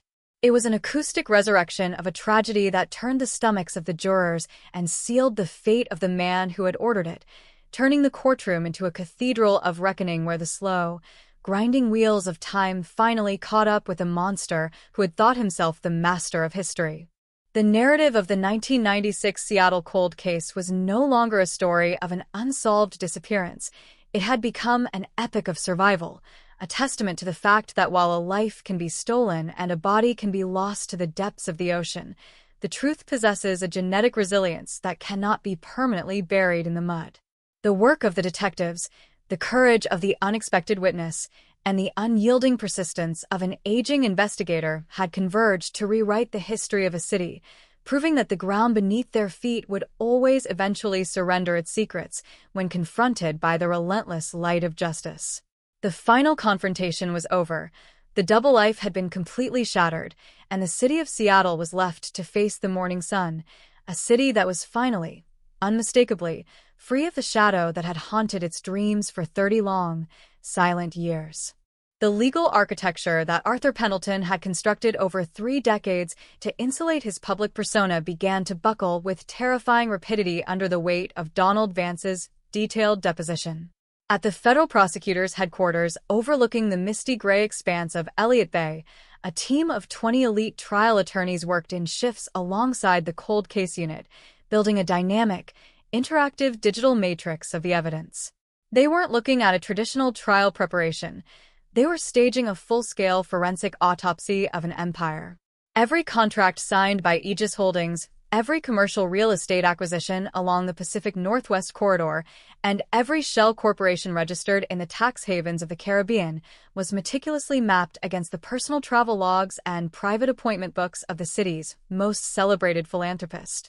The modern investigative team understood that to secure a conviction that could never be overturned on appeal, they had to prove the concept of continuous criminal curation.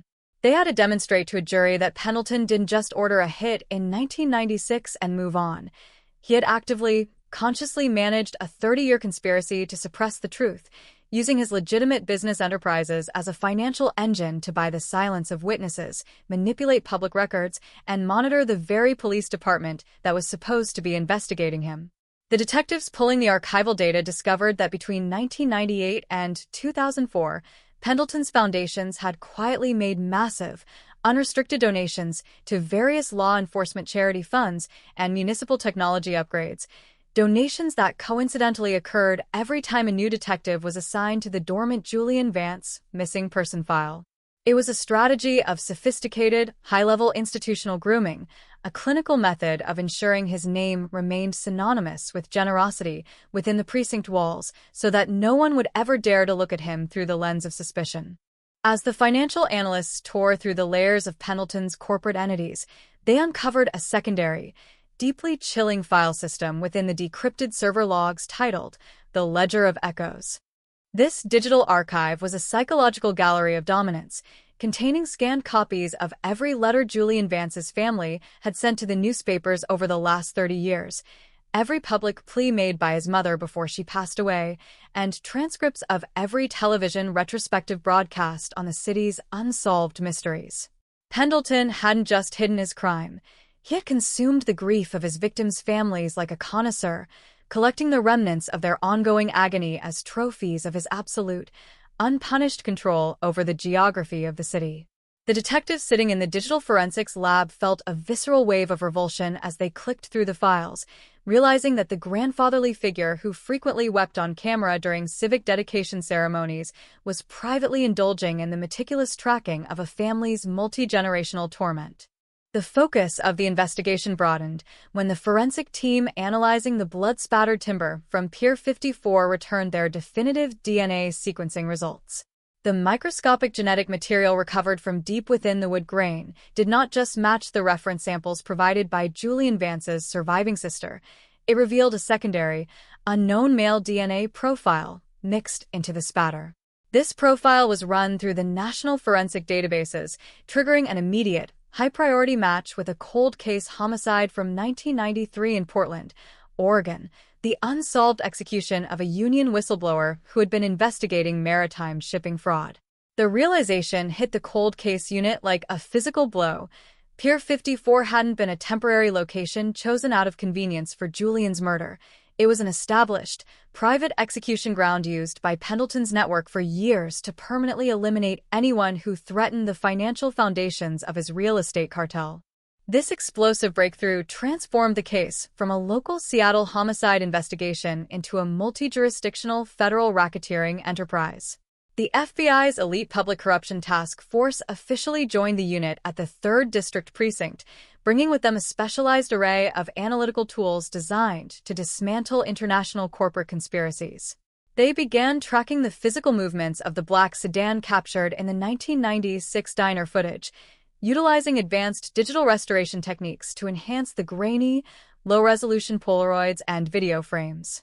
By running the vehicle's unique structural anomalies, a customized chrome trim, and a rare aftermarket wheel configuration.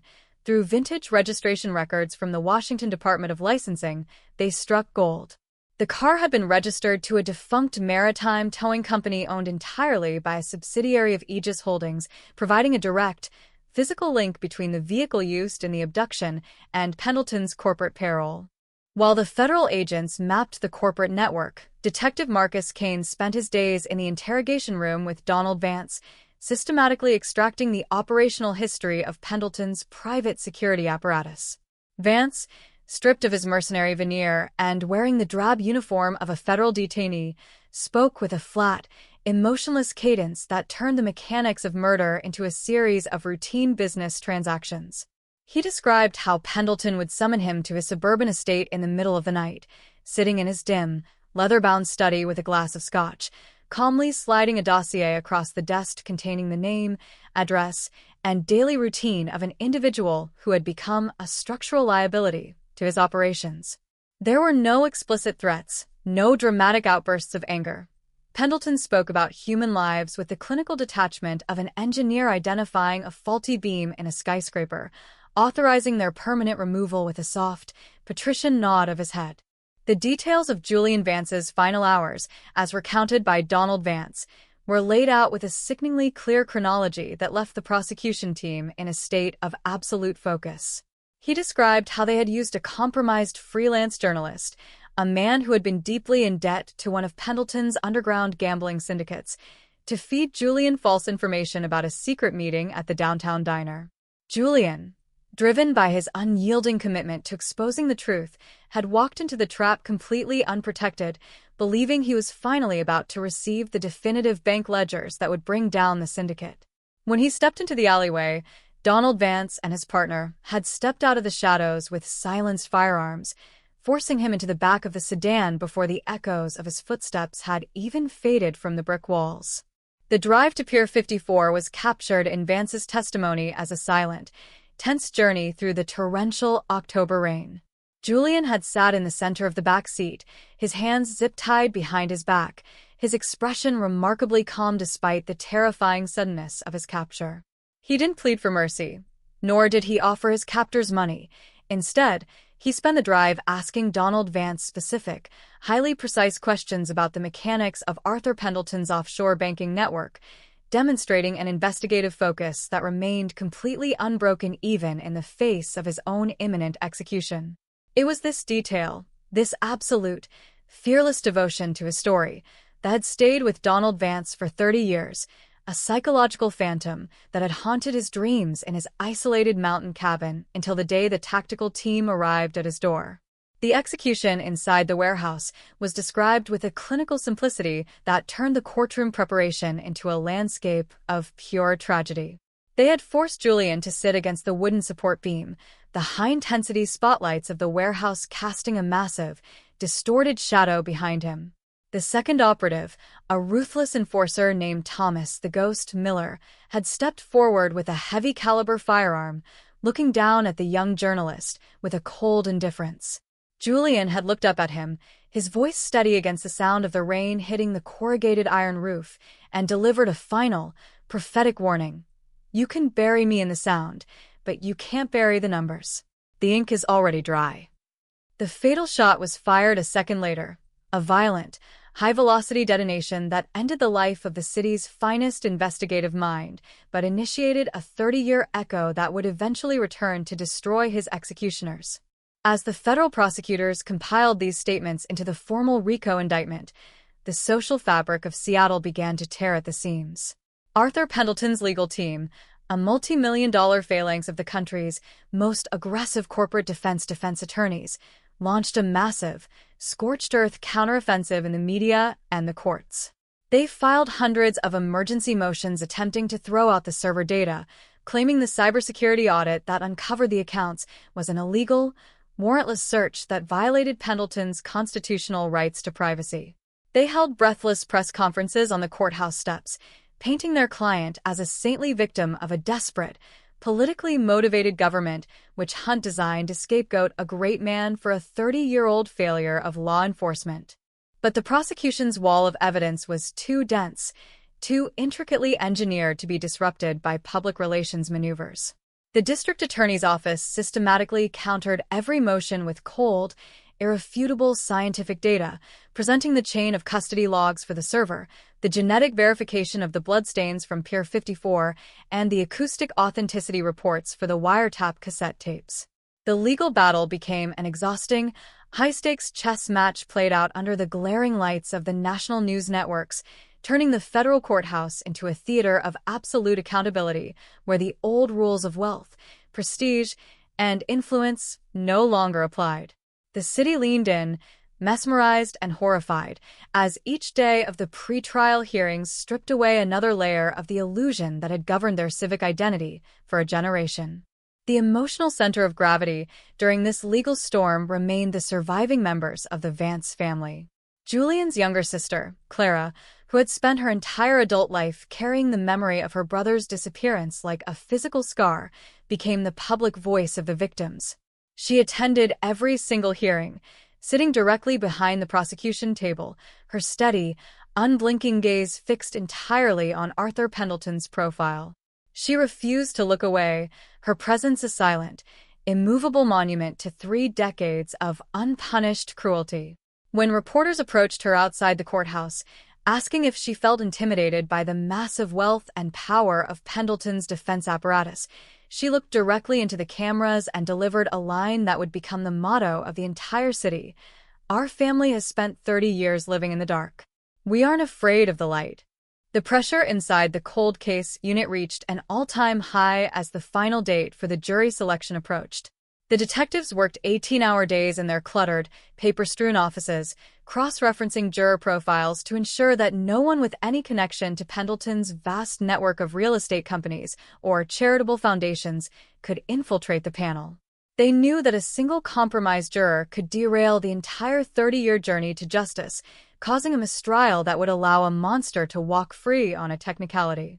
They treated the selection process with the surgical precision of an intelligence operation, leaving absolutely nothing to chance, fully aware that they were carrying the hopes of a city that had finally demanded its soul back from the clutches of an elite predator.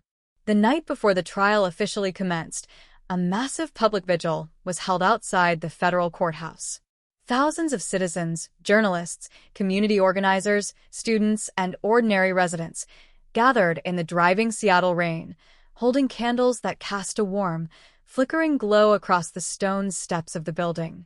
There were no political speeches, no theatrical displays of anger.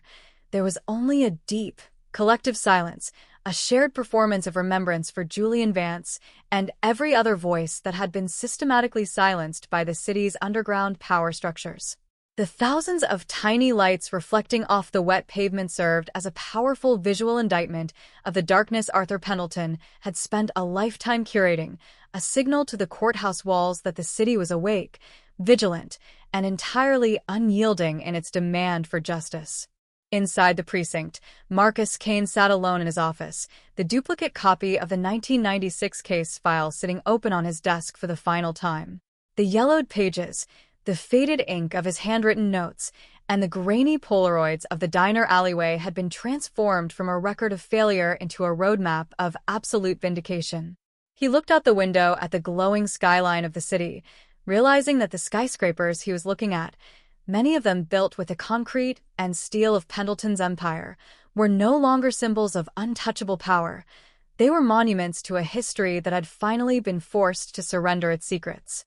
Kane closed the folder, his old hands steady for the first time in 30 years, knowing that when he walked into that courtroom the next morning, he wouldn't be chasing a shadow anymore. He would be standing next to the light, watching the final, devastating collapse of a monster who had believed himself the master of time.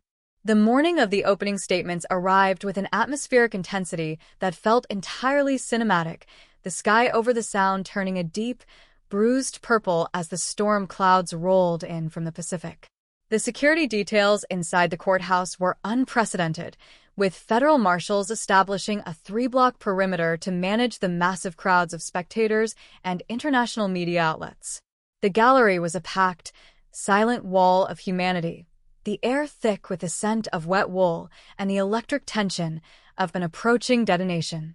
When the heavy wooden doors of the courtroom opened and the jury took their places, the absolute stillness in the room was so profound that the sharp, rhythmic clicking of the court reporter's machine sounded like the ticking of a countdown clock.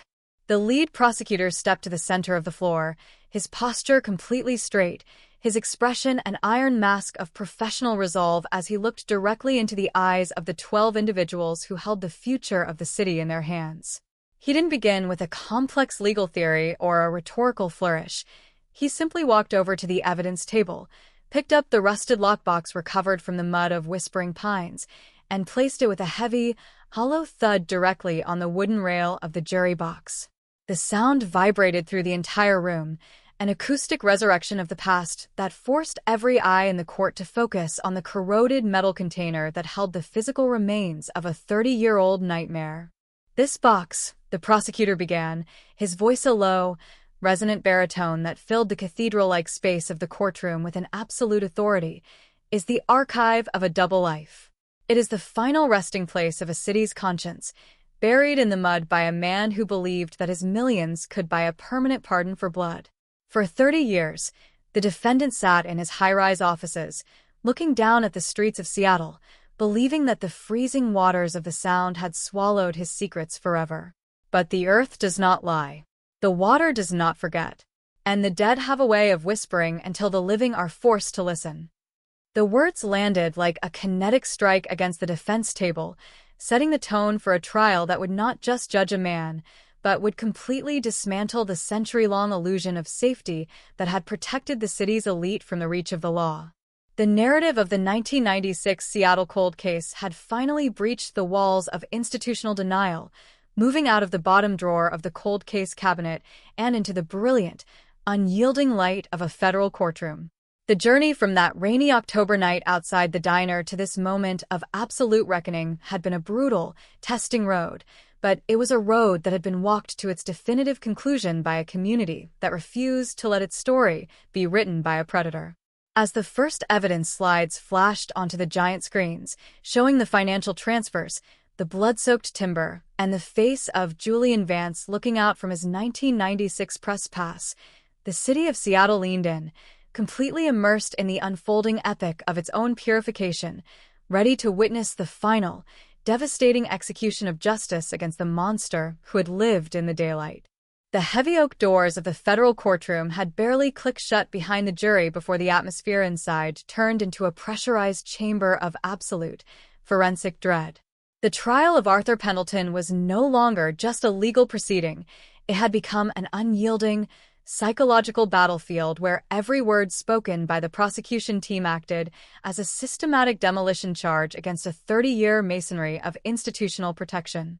On the display screens flanking the judge's bench, the digital matrix of the Ledger of Echoes was laid bare for the first time in public history, translating 3 decades of cold, calculated corporate manipulation into a visual tapestry of absolute malice.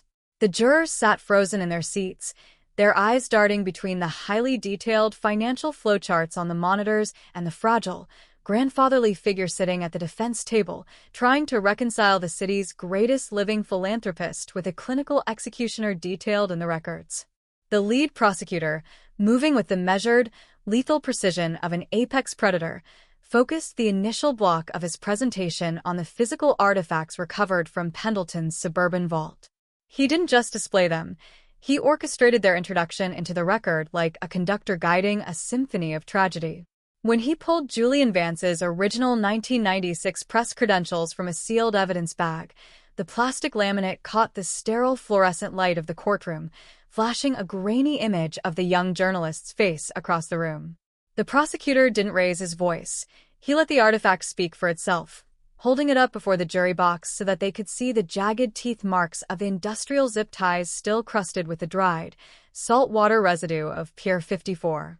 It was an undeniable, physical intersection of two realities, the public world of high society galas and the private, subterranean world where a young man's life had been traded for the preservation of a real estate cartel.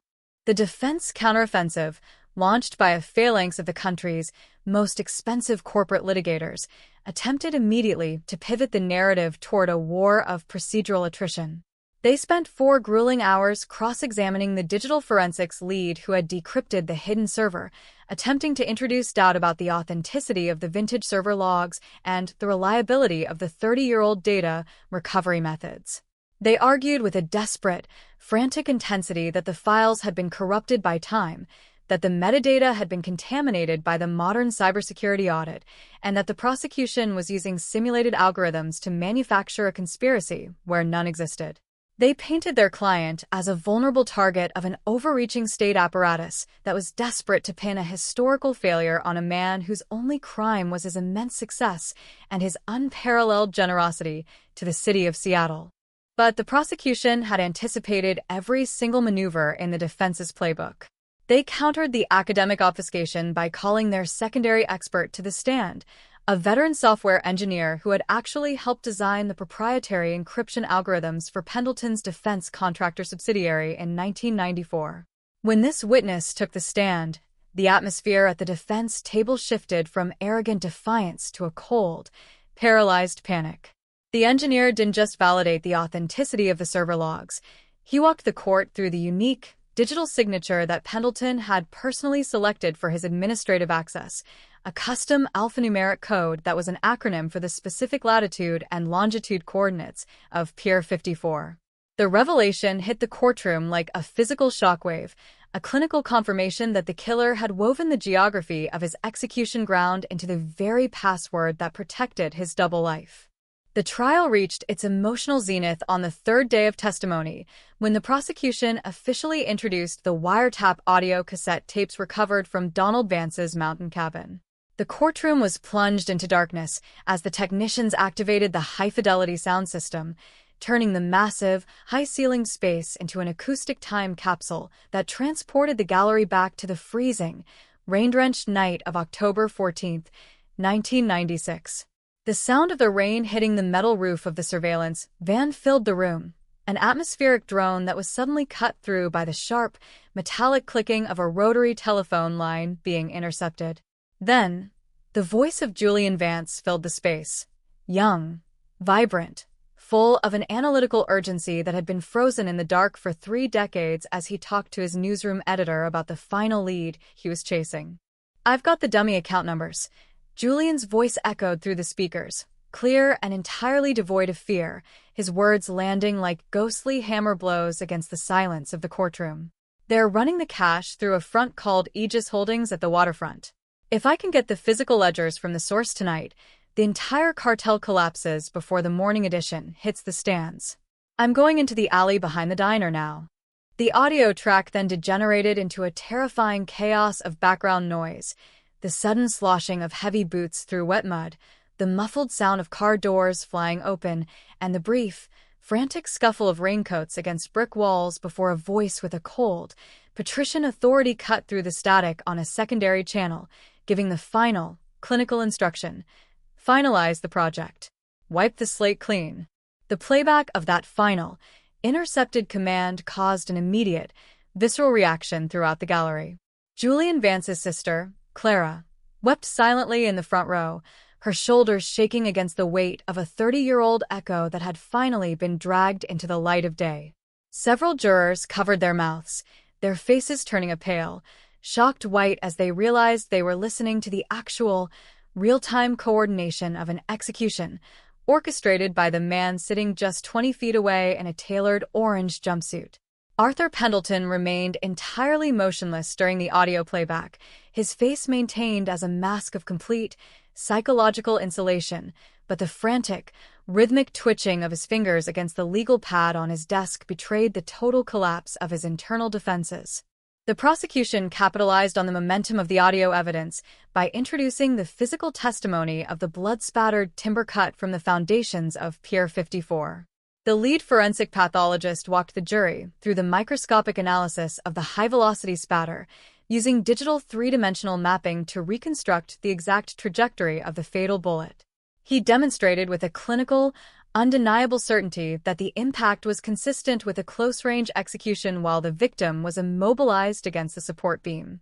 The presentation was stripped of all emotion, a cold deployment of hard, scientific facts that turned the old, weather-beaten wood into an unyielding witness to a tragedy that had been hidden beneath the tides of Puget Sound for a generation. The defense tried desperately to launch a final, psychological diversion during their closing arguments, attempting to frame Arthur Pendleton as a complex, tragic figure whose immense civic contributions should be balanced against what they called an isolated, uncharacteristic moment of historical panic.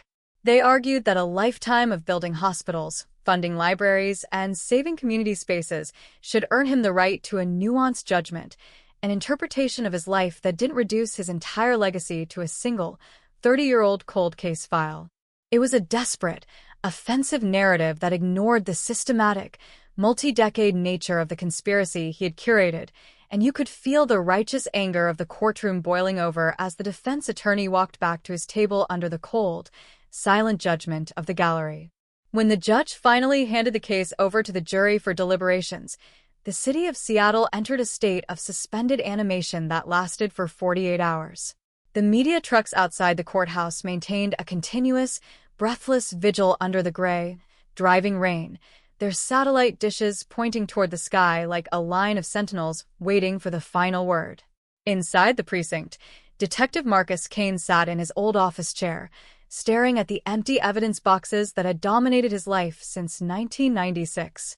He knew that the wheels of justice had been slow, that they had been rusted by wealth and delayed by influence, but as he listened to the rain hitting the window pane, he felt an absolute, unshakable certainty that the truth had left no room for escape. The call came at exactly 2:15 p.m. on the second day of deliberations. A verdict had been reached. The transformation of the courtroom as the spectators flooded back into the gallery was marked by a deep, electric solemnity, a collective realization that they were about to witness the final, historic accounting of a generation-long deception. When the 12 jurors took their places in the box, they refused to look at Arthur Pendleton, a traditional, telling sign that signaled the imminent delivery of an absolute judgment. The judge looked down at the jury foreman, his voice steady, resonant, and entirely formal as he asked the definitive question. On the count of first-degree murder under the RICO Enterprise Statute, how do you find? Guilty, the foreman responded, the word cutting through the silence of the courtroom with the force of a kinetic strike. The room didn't erupt into cheers or applause. Instead, a collective, soul-deep sigh of release rippled through the gallery, the sound of an entire city finally exhaling a breath it had been holding since 1996. Arthur Pendleton's head dropped slightly, the mask of the elite philanthropist finally fracturing to reveal a broken, fragile old man who had run out of time, run out of money, and run out of lies. The judge, moving immediately to the sentencing phase without delay, looked down at the defendant and pronounced the final, unyielding judgment of the law: life in federal prison without the absolute possibility of parole, ensuring that the monster who had spent 30 years living in the daylight would spend the remainder of his days in a concrete vault. As the marshal stepped forward to lead Pendleton away, the sharp, metallic clicking of the chains around his ankles sounded like the closing notes of a long, dark symphony of accountability. He was led through the side door of the courtroom, his footsteps fading down the sterile concrete corridor into the permanent obscurity of a maximum security existence. Detective Marcus Kane stood up from his seat in the gallery, walking over to Clara Vance and offering a silent, firm handshake that carried the weight of 30 years of shared trauma and unyielding persistence. They didn't need to speak. The empty space at the defense table and the brilliant, unyielding light streaming through the courtroom windows was the only validation their long journey required. The aftermath of the trial left the city of Seattle in a state of profound, structural transformation, as the financial and social architecture that Pendleton had built was systematically dismantled by federal asset forfeiture units. The buildings that had carried his name were cleansed of his identity, their facades scraped clean of the stone letters that had celebrated his manufactured generosity for a generation. The elite social circles that had once protected his reputation underwent a massive, internal purge, as institutions and individuals scrambled to audit their own histories and ensure that no remnant of Pendleton's blood money remained embedded in their foundations. The city was reclaiming its soul from the clutches of a predator, proving that wealth could never buy a permanent pardon for blood. The alleyway behind the downtown diner, where Julian Vance had taken his final steps into the dark, was officially designated as a historic monument to investigative journalism, a place where a single, bronze plaque now marked the boundary where a young man had sacrificed his life for the public good. The neon lights of the diner still flicker against the damp asphalt when the night rain falls over Seattle, casting their long, warm reflections across a space that is no longer an open wound, but a permanent sanctuary of memory and truth. The cold case was solved, the double life was completely shattered, and the city was left to face the morning sun, a community that had finally, through the sheer application of persistence and forensics, earned its right to look into the light without fear. The demolition of Arthur Pendleton's public empire was not an instantaneous crash, but a slow, thunderous collapse that systematically redrew the moral and social map of the Pacific Northwest. For weeks following the reading of the federal verdict, a strange, electric quietude hovered over the city of Seattle, a heavy, collective state of decompression that usually follows the breaking of a century-long fever. The federal courthouse, which had been the site of such suffocating forensic drama, stood quiet, its heavy oak doors closed, yet its walls still seemed to vibrate with the recorded echoes of Julian Vance's final, acoustic confrontation with his executioners. Out on the wet asphalt of the streets, inside the newsrooms that had kept a 3-decade vigil, and across the high-rise corporate suites where Pendleton had once reigned supreme, the real reckoning was only just beginning to take root. It was a structural transformation that defied the neat, clinical parameters of a prison intake form, forcing an entire metropolitan hierarchy to look at its own foundation and ask how much of its prosperity had been purchased with the currency of silence. The Asset Forfeiture Division of the federal government descended on Pendleton's vast holdings with a mathematical, unyielding intensity, treating his real estate cartel not as a legitimate business enterprise, but as the structural architecture of a continuing criminal enterprise. Teams of federal auditors, specialized accountants, and digital investigators swarmed the pristine, glass-fronted headquarters of Pendleton Enterprises downtown, mapping the financial veins that connected his high society philanthropy to the dark, subterranean reality of Pier 54. Every commercial development project currently underway, every multi-million-dollar land acquisition along the Puget Sound corridor, and every offshore trust fund registered in the tax havens of the world was frozen, seized, and cataloged into a massive database of blood money. The sheer, terrifying scale of the rot became apparent when the audits revealed that several major public works projects, the very infrastructures celebrated as monuments to civic progress, had been leveraged to secure the financial liquidity of Aegis Holdings during the precise windows when Donald Vance's network required operational funding. As the physical monuments to Pendleton's manufactured generosity were systematically targeted for purification, the cultural institutions of the city entered a frantic, defensive phase of historical remediation. The board of directors at the State University, the Metropolitan Museum, and the Pediatric Research Hospital, all entities that had accepted tens of millions from Pendleton's charitable foundations over the last 30 years, held continuous, closed-door emergency sessions to execute a total civic exorcism. Workers equipped with industrial tools arrived at dawn, their drills and chisels throwing up clouds of gray stone dust as they hacked Pendleton's name off the facades of lecture halls, library wings, and public plazas, leaving behind raw, unpolished scars where the bronze and marble letters had once asserted his permanent innocence. It was a massive, collective act of structural erasure, an institutional panic that sought to wash away the stains of a partnership with a man who is now exposed to the world as a cold-blooded cartel boss. Within the walls of the 3rd District Precinct, the atmosphere in the cold case unit was marked by a deep, exhausting sense of professional validation that was entirely devoid of celebration. The detectives who had engineered the final, technological trap for Pendleton found themselves surrounded by mountains of archival boxes that were now officially designated as historical artifacts rather than active investigative leads. The room, which had been a high-intensity war room for months, fell into a quiet routine of sorting, categorizing, and sealing the files for permanent deposition in the state archives. They knew that their work had done more than just resolve a single, 30-year-old missing person file. They had shattered the myth of the untouchable elite, creating a legal precedent that would permanently alter the way law enforcement investigated the intersection of immense wealth, corporate insulation, and systemic violence across the country. Detective Marcus Kane, who had stepped out of his quiet retirement to act as the institutional memory of the investigation, spent his final days at the precinct sitting at his old metal desk, methodically reviewing the original 1996 investigative logs he had kept in his garage for 3 decades. His old hands, which had trembled with frustration for 30 years every time the file was moved to the bottom of the cabinet, were steady now, his fingers tracing the fading ink of his handwritten timelines with a slow, solemn reverence.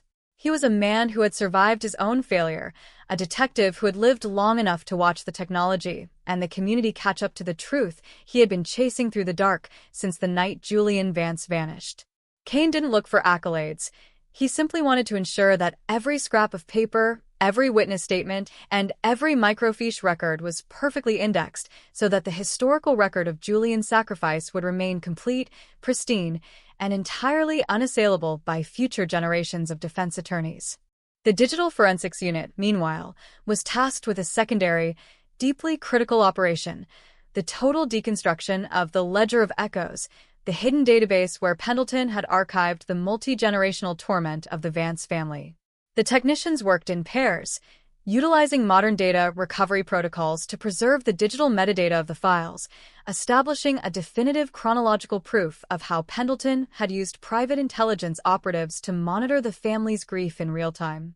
They discovered that up until the month of his arrest, Pendleton had been receiving weekly briefs on the movements of Julian's surviving sister, Clara, tracking her legal inquiries, her health records, and even her personal correspondence with a level of surveillance that bordered on the psychotic. The realization that an elite pillar of high society was dedicating a portion of his daily administrative routine to the consumption of a family's ongoing trauma sent a visceral wave of disgust through the entire department, stripping away any lingering fragments of human status from the profile of the man sitting in a federal cell. The emotional epicenter of the post-trial landscape remained the Vance family home, an unassuming suburban house that had stood for 30 years as a fortress of unresolved grief and unyielding resistance. Clara Vance, who had transitioned from a private citizen into the public voice of a city's awakening, spent her days organizing the massive influx of letters and correspondence that arrived from all over the world, messages from other families who were currently living in their own long winters, people whose loved ones had vanished into the shadows of other cities, waiting for their own breakthroughs. Clara refused to let the momentum of her brother's vindication die out in the static of public satisfaction. She leveraged her sudden national prominence to establish the Vance Foundation for Investigative Integrity, an independent organization dedicated to providing legal, financial, and forensic resources to independent journalists and whistleblowers who were actively targeting corporate corruption and public malfeasance. The formal inauguration of the foundation was held in the revitalized downtown plaza, directly across from the diner where Julian had taken his final, fateful steps into the dark in October 1996. Thousands of citizens gathered under the gray, drizzling sky, turning the square into a silent, dense sea of umbrellas and raincoats, their presence a powerful testament to the city's collective commitment to remembrance. When Clara took the podium, she didn't deliver a speech about vengeance or punishment. She spoke about the absolute necessity of the witness, her voice clear, resonant, and entirely free of fear as it boomed through the loudspeakers and echoed off the concrete faces of the surrounding high-rises. She told the crowd that the real victory of the trial was not found in the prison sentence of a broken old man, but in the city's decision to value the life of a young man with a notebook over the vast, intimidating wealth of a predator who had believed he could buy a permanent exemption from the laws of humanity. As Clara spoke, the neon sign of the downtown diner flickered against the wet brick walls of the alleyway behind her, casting its warm, crimson glow across the bronze plaque that had been permanently embedded into the stone pavement to mark the location of Julian's abduction. The space had been transformed from a dark, avoided corner of industrial neglect into a public sanctuary of truth, a place where young journalists, students, and ordinary citizens would go to leave notebooks, pens, and white chess pieces at the base of the monument. A quiet, Symbolic tribute to the writer who had looked his executioners in the eye at Pier 54 and told them that the numbers were already out of their control. The geography of the city was being actively reclaimed from the narrative of violence that Pendleton had written, turning the locations of his crimes into the literal foundations of a more transparent, vigilant, and accountable public culture. The institutional fallout from the case expanded into the legislative branches of the state government, where the Vance Disclosure Act was officially introduced to the House floor with an unprecedented, bipartisan momentum. The legislation, which had been drafted in direct collaboration with the Cold Case Unit and federal corruption prosecutors, mandated a rigorous, continuous audit of all massive private donations made to public institutions, law enforcement agencies, and political campaign funds, effectively blocking the avenues of structural grooming that Pendleton had utilized to secure his immunity for 3 decades. The act also implemented severe, criminal penalties for corporate entities and legal firms that knowingly facilitated the concealment of violent crimes under the guise of non-disclosure agreements or proprietary confidentiality shields, systematically dismantling the culture of corporate omerta that had protected the syndicate since the 90s. The execution of these systemic reforms was accompanied by a profound, psychological shift within the professional circles of Seattle's elite real estate and financial markets. The culture of polite avoidance, the calculated blind spot that allowed powerful men to operate without scrutiny as long as their philanthropic output remained high, was being aggressively dismantled by a new generation of executives who recognized that institutional integrity was a strategic necessity rather than a public relations luxury. Major investment groups, architectural firms, and development agencies instituted mandatory independent ethics boards that were completely uncoupled from corporate management, creating a continuous, internal surveillance infrastructure designed to detect and report early warning signs of predatory behavior, financial manipulation, or structural corruption before it could embed itself into the fabric of the industry. Inside the federal maximum security facility where Arthur Pendleton was slated to spend the remainder of his life, the reality of his total deposition was captured in the stark, clinical routine of his administrative isolation. Stripped of his tailored luxury suits, his vast networks of sycophants, and his absolute control over the financial flows of a city, the aging mogul was reduced to a number on a laundry manifest, a fragile, graying figure who spent his hours sitting on a plastic chair in a concrete enclosure, staring at the blank walls of his cell with a vacant, unblinking intensity.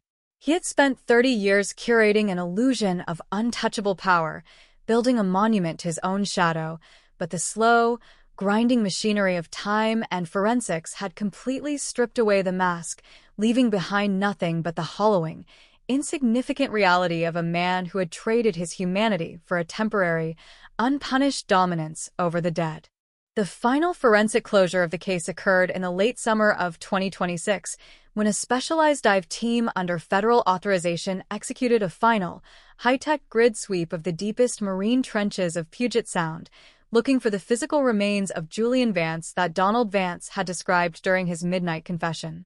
Utilizing advanced autonomous underwater vehicles equipped with high-resolution sidescan sonar and deep-sea robotic manipulators, the team spent 3 weeks navigating the freezing, black depths of the ocean floor, moving through the silt and the currents with a surgical precision.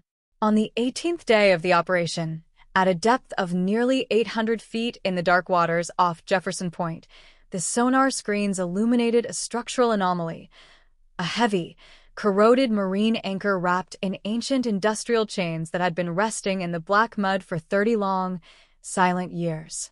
The recovery team moved with a solemn, ritualistic focus, deploying the robotic arms of the submersible to secure the artifact and bring it slowly to the surface, the dark waters of the Sound finally surrendering the physical evidence of an execution that had taken place in the winter of 1996.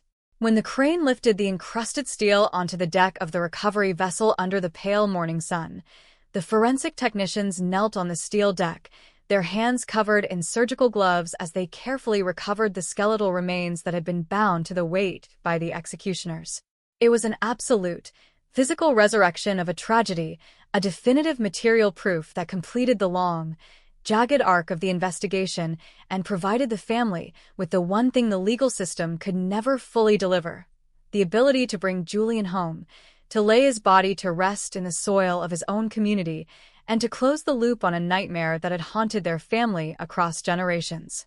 The funeral, held a week later at a quiet cemetery overlooking the gray waters of the bay, was a modest, profoundly dignified service that brought together every single individual who had played a part in the long journey to the light. Detective Marcus Kane stood next to the modern cold case team, their faces set in solemn, weathered lines as they watched the bronze casket being lowered into the green earth, the sound of the wind off the water carrying the soft, rhythmic rustling of the pine trees that bordered the graveyard. There were no cameras, no media details, no political figures looking for a statement. There was only a deep, collective performance of peace, a shared understanding that the long, cold winter of their city's conscience had finally, definitively come to an end, replaced by a clear, bright morning that belonged entirely to the living. As the final handful of earth was dropped onto the grave, Marcus Kane stepped forward, his old hand steady as he placed a single, polished white chess piece, the White Knight, directly onto the stone headstone that marked the final resting place of Julian Vance. He didn't speak a word. He simply looked at the stone, turned his back to the water, and walked away from the grave, his footsteps hitting the grass with a slow, disciplined cadence that signaled the absolute conclusion of his 30-year watch.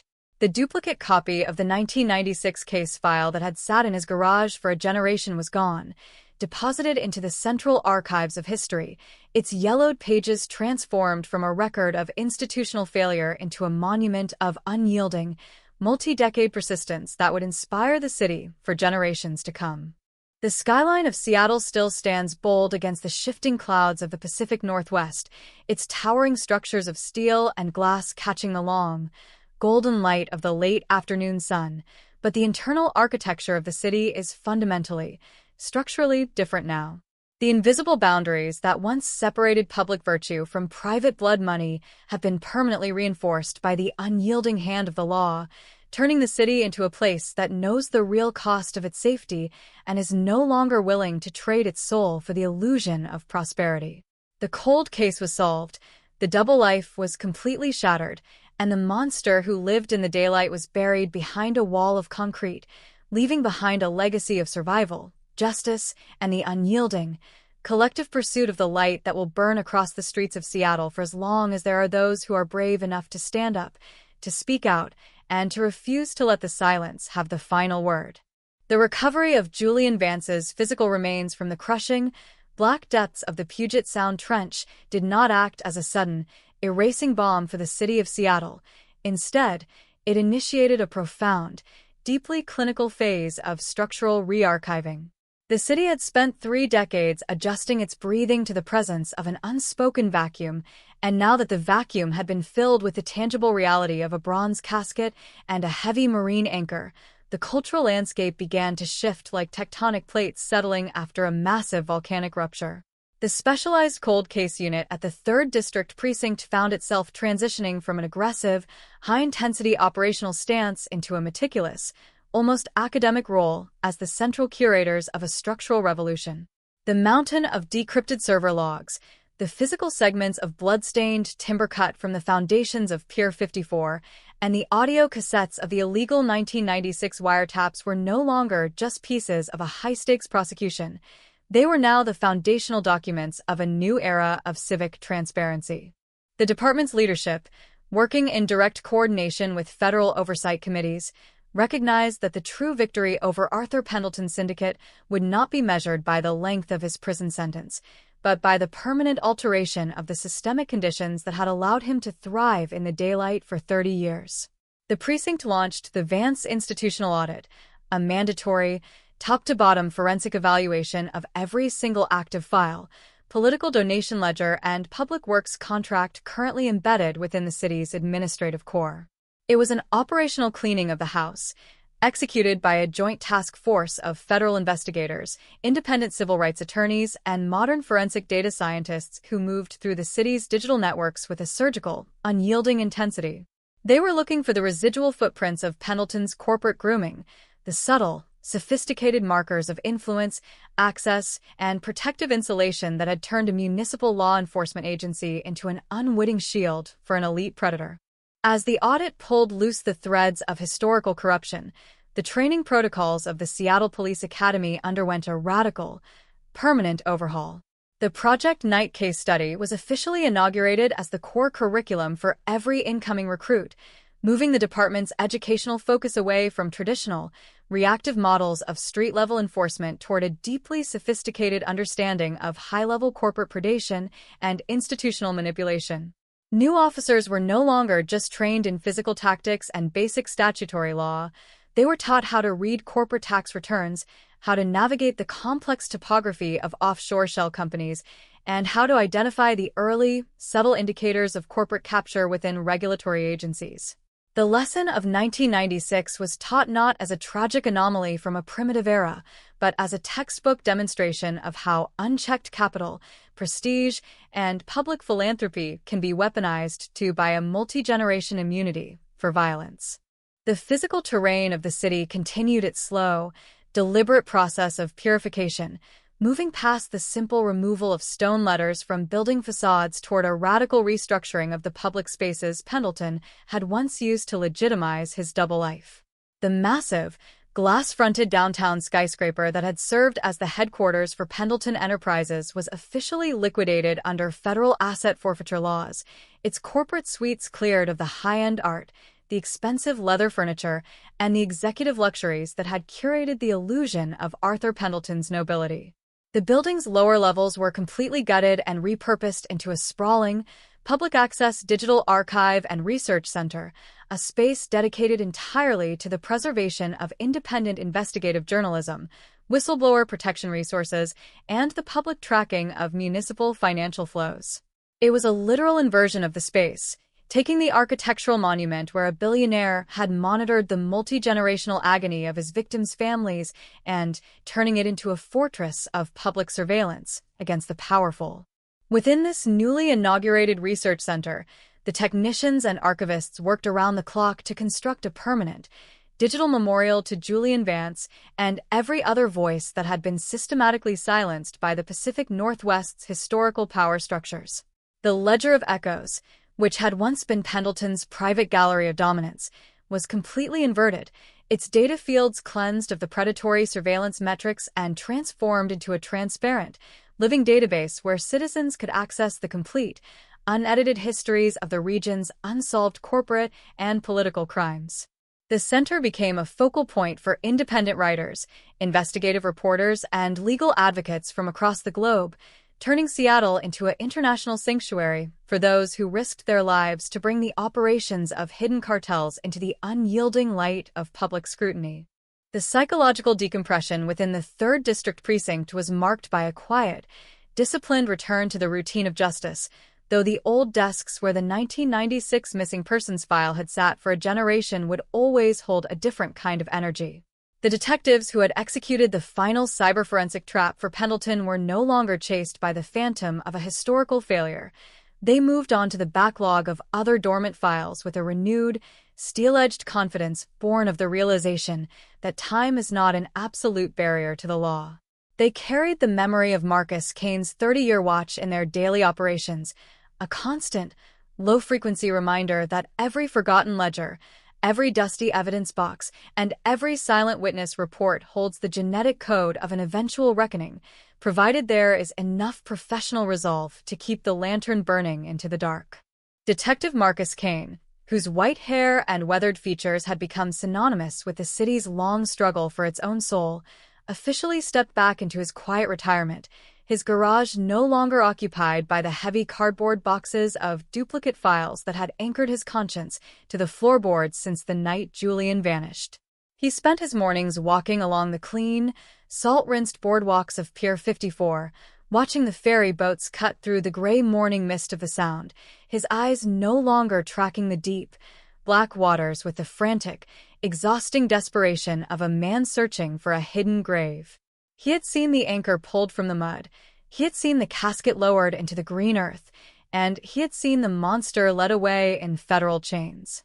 The long, freezing winter of his career had finally given way to a quiet, undisturbed peace, an internal stillness that was the ultimate, priceless reward for a lifetime of unyielding, multi-decade persistence.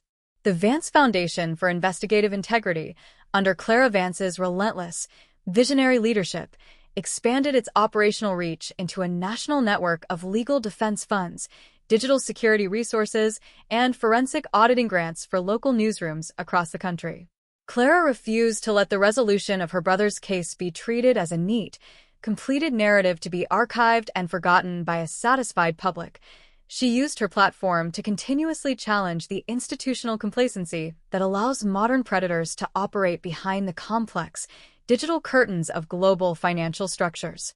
She became a constant, formidable presence in congressional hearings, her clear, unblinking eyes and authoritative voice driving the passage of the federal Corporate Transparency Act of 2026, a piece of sweeping legislation that completely eliminated the anonymity of beneficial owners within domestic real estate transactions, effectively cutting off the primary funding mechanisms that Pendleton Syndicate had used to secure its power since the 90s.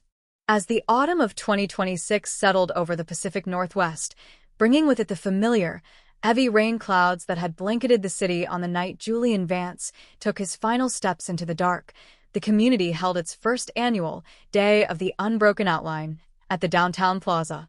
Thousands of citizens gathered in the dimming afternoon light, their raincoats creating a dense, silent mosaic of color against the glistening brick walls of the alleyway behind the diner. There were no theatrical demonstrations, no political banners, and no media cameras looking to convert the grief of a neighborhood into high click-through rate voyeurism.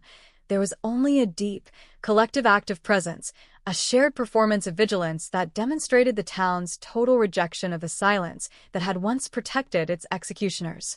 When the neon light of the diner flickered to life against the damp pavement, casting its warm, crimson glow across the bronze plaque embedded in the stone, Clara Vance walked to the center of the square, her hands covered in simple winter gloves as she placed a heavy, leather-bound printing ledger directly at the base of the monument.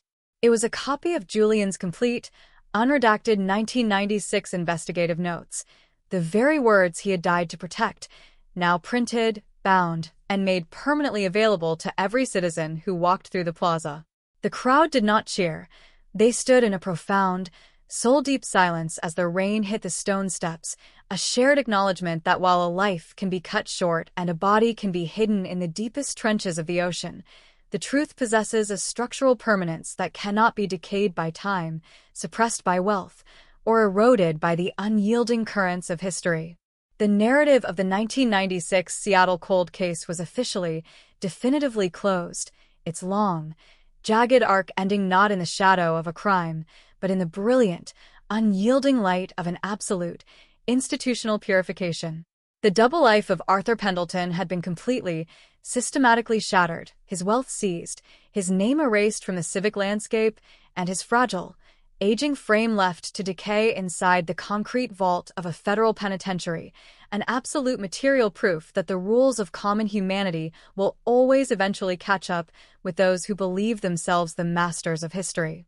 The city of Seattle was left to face the morning sun, a community that had finally, through the sheer application of persistence, forensics, and courage, earned its right to look into the future without fear, its soul restored, its conscience clean, and its path guided by a light that would never, ever be allowed to fade away into the dark again.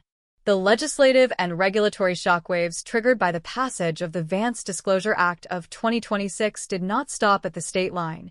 They rapidly expanded into a sweeping, nationwide evaluation of corporate transparency and the hidden mechanics of high society influence. Across the financial districts of the country, corporate law firms and major real estate investment trusts found themselves under an unprecedented forensic microscope as federal compliance task forces utilized the specific, unyielding parameters of the new legislation to audit decades of anonymous asset acquisitions. The city of Seattle, once paralyzed by the sophisticated, multi-layered insulation of Arthur Pendleton's cartel, had effectively exported its own hard-won model of institutional purification, turning the tragic history of a 1996 cold case into a blueprint for a continuous, systemic war against corporate corruption and elite immunity. At the center of this legislative evolution stood the newly established Vance Institutional Audit Division within the 3rd District Precinct. The specialized unit, which had evolved directly from the core of the original cold case unit, was no longer merely a reactive investigative body tasked with sifting through dusty archives. It had been weaponized into a proactive, multidisciplinary financial intelligence team. The detectives sat in a newly renovated, highly secured wing of the station, their workspaces packed with advanced dual-monitor setups, displaying real-time data visualizations of corporate registration networks, international wire transfers, and municipal property titles. They worked in continuous, direct coordination with forensic accountants from the Internal Revenue Service and intelligence analysts from the Department of Justice, creating a dynamic, impenetrable wall of public surveillance against the types of elite syndicates that had previously operated above the reach of the law. The methodology developed during the final months of the Pendleton investigation, informally codified across the department as the Project Knight Investigative Standard, became the mandatory baseline for how law enforcement agencies across the Pacific Northwest approached high-level public corruption.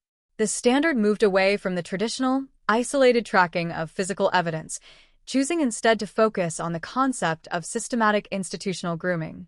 Detectives were trained to look past the surface-level legitimacy of multi-million-dollar philanthropic gestures, analyzing the precise chronological alignment between high society donations and regulatory decisions with the clinical detachment of a forensic pathologist.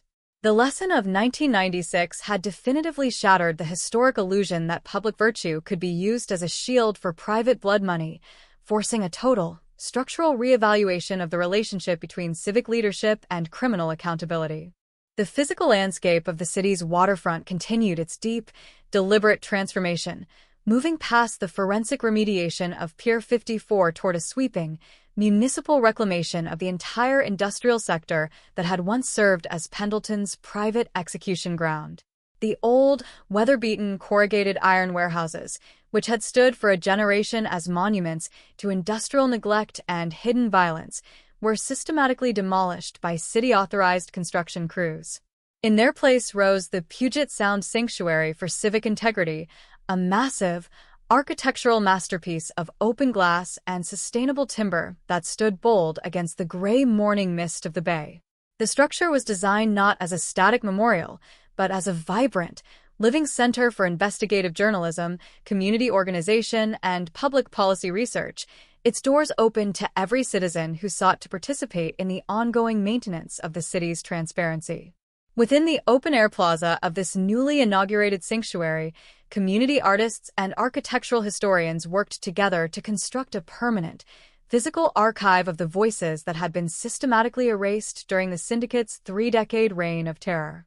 The names of the victims, starting with Julian Vance and expanding to include the Portland Union whistleblower from 1993, were permanently etched into a massive, polished black granite wall that rose from the center of the terrace, its reflective surface catching the shifting clouds of the Pacific Northwest sky. Visitors to the monument would stand in a deep, respectful silence, their fingers tracing the deep-cut stone letters of the names, a powerful performance of communal remembrance that transformed the locations of historical atrocities into the very anchor points of the city's collective moral identity. The digital manifestation of this reclamation was executed with an equal, unyielding precision through the total public release of the decrypted Aegis holding server files, now preserved inside the sanctuary's high-tech digital reading rooms. The complete, unredacted data blocks, including the meticulous tracking metrics of the Ledger of Echoes, were made permanently accessible to independent researchers, international legal advocates, and student historians from around the globe. The archive served as a living laboratory for the study of corporate sociopathy, a masterclass in modern data forensics that stripped away the sophisticated, multi-million-dollar camouflage of the elite predator and laid bare the raw, clinical logistics of a multi-decade stalking campaign. The space was a literal inversion of Pendleton's private vault. The data that had once been collected to celebrate his absolute dominance over the vulnerable was now being used as a manual for its systematic destruction.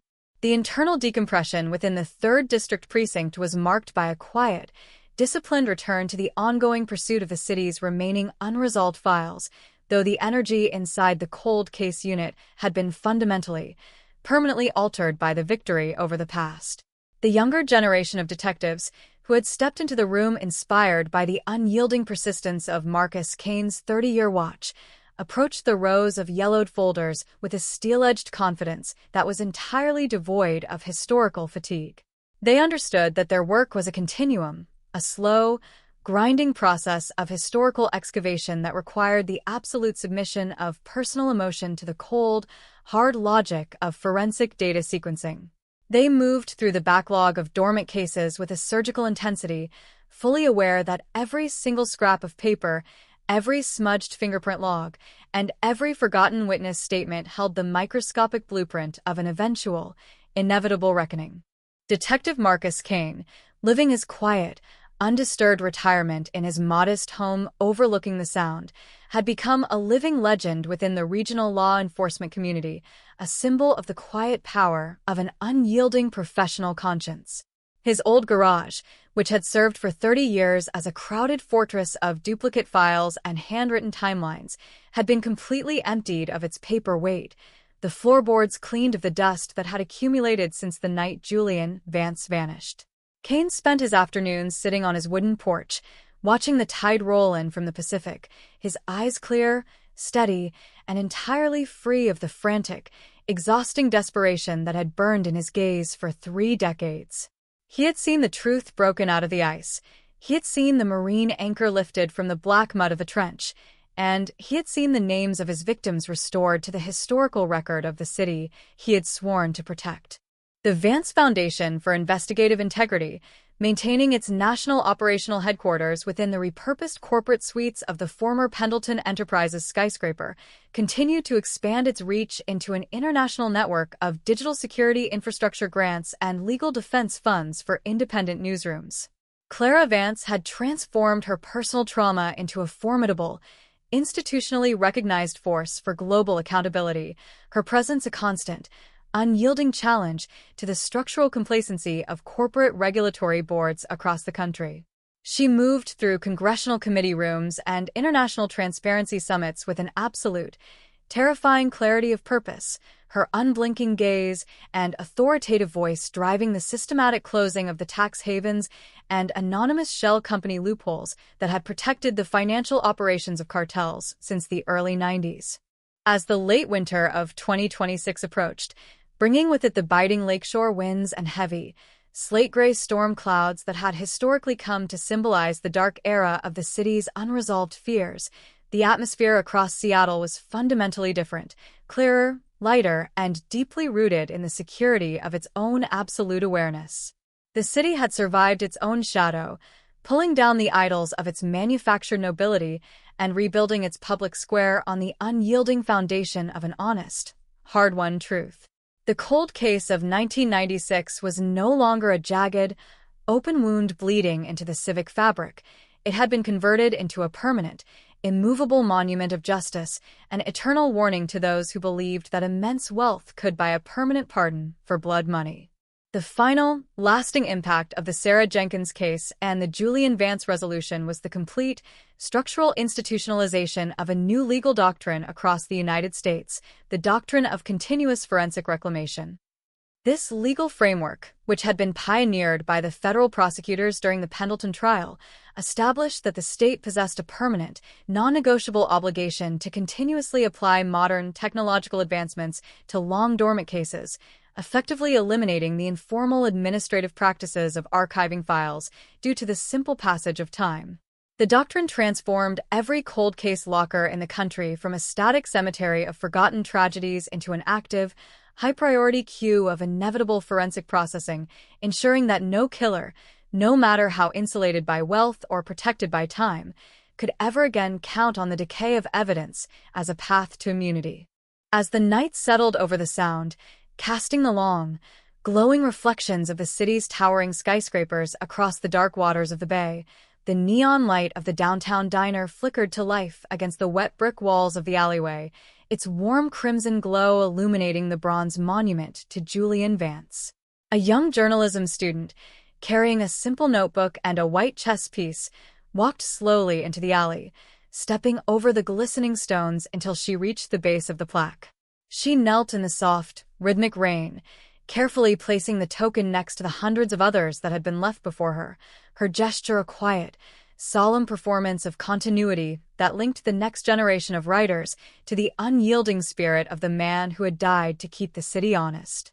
The story of the 1996 Seattle cold case was complete, its long, harrowing arc finalized not in the obscurity of an unsolved mystery, but in the brilliant, unyielding daylight of an absolute, multi-generational triumph of justice. The double life of Arthur Pendleton had been completely, systematically shattered, his financial cartel liquidated, his name erased from the topography of the city, and his fragile, aging frame left to spend its final days inside the concrete isolation of a federal penitentiary, an absolute material proof that the wheels of time, though slow, will always eventually catch up with those who believe themselves the masters of history. The city of Seattle stood tall against the wind, a vibrant, resilient, and enduring community that had finally, through the application of persistence, forensics, and courage, earned its right to face the future without fear, its soul restored, its conscience clean, and its path permanently guided by a light that would never, ever be allowed to fade into the darkness again.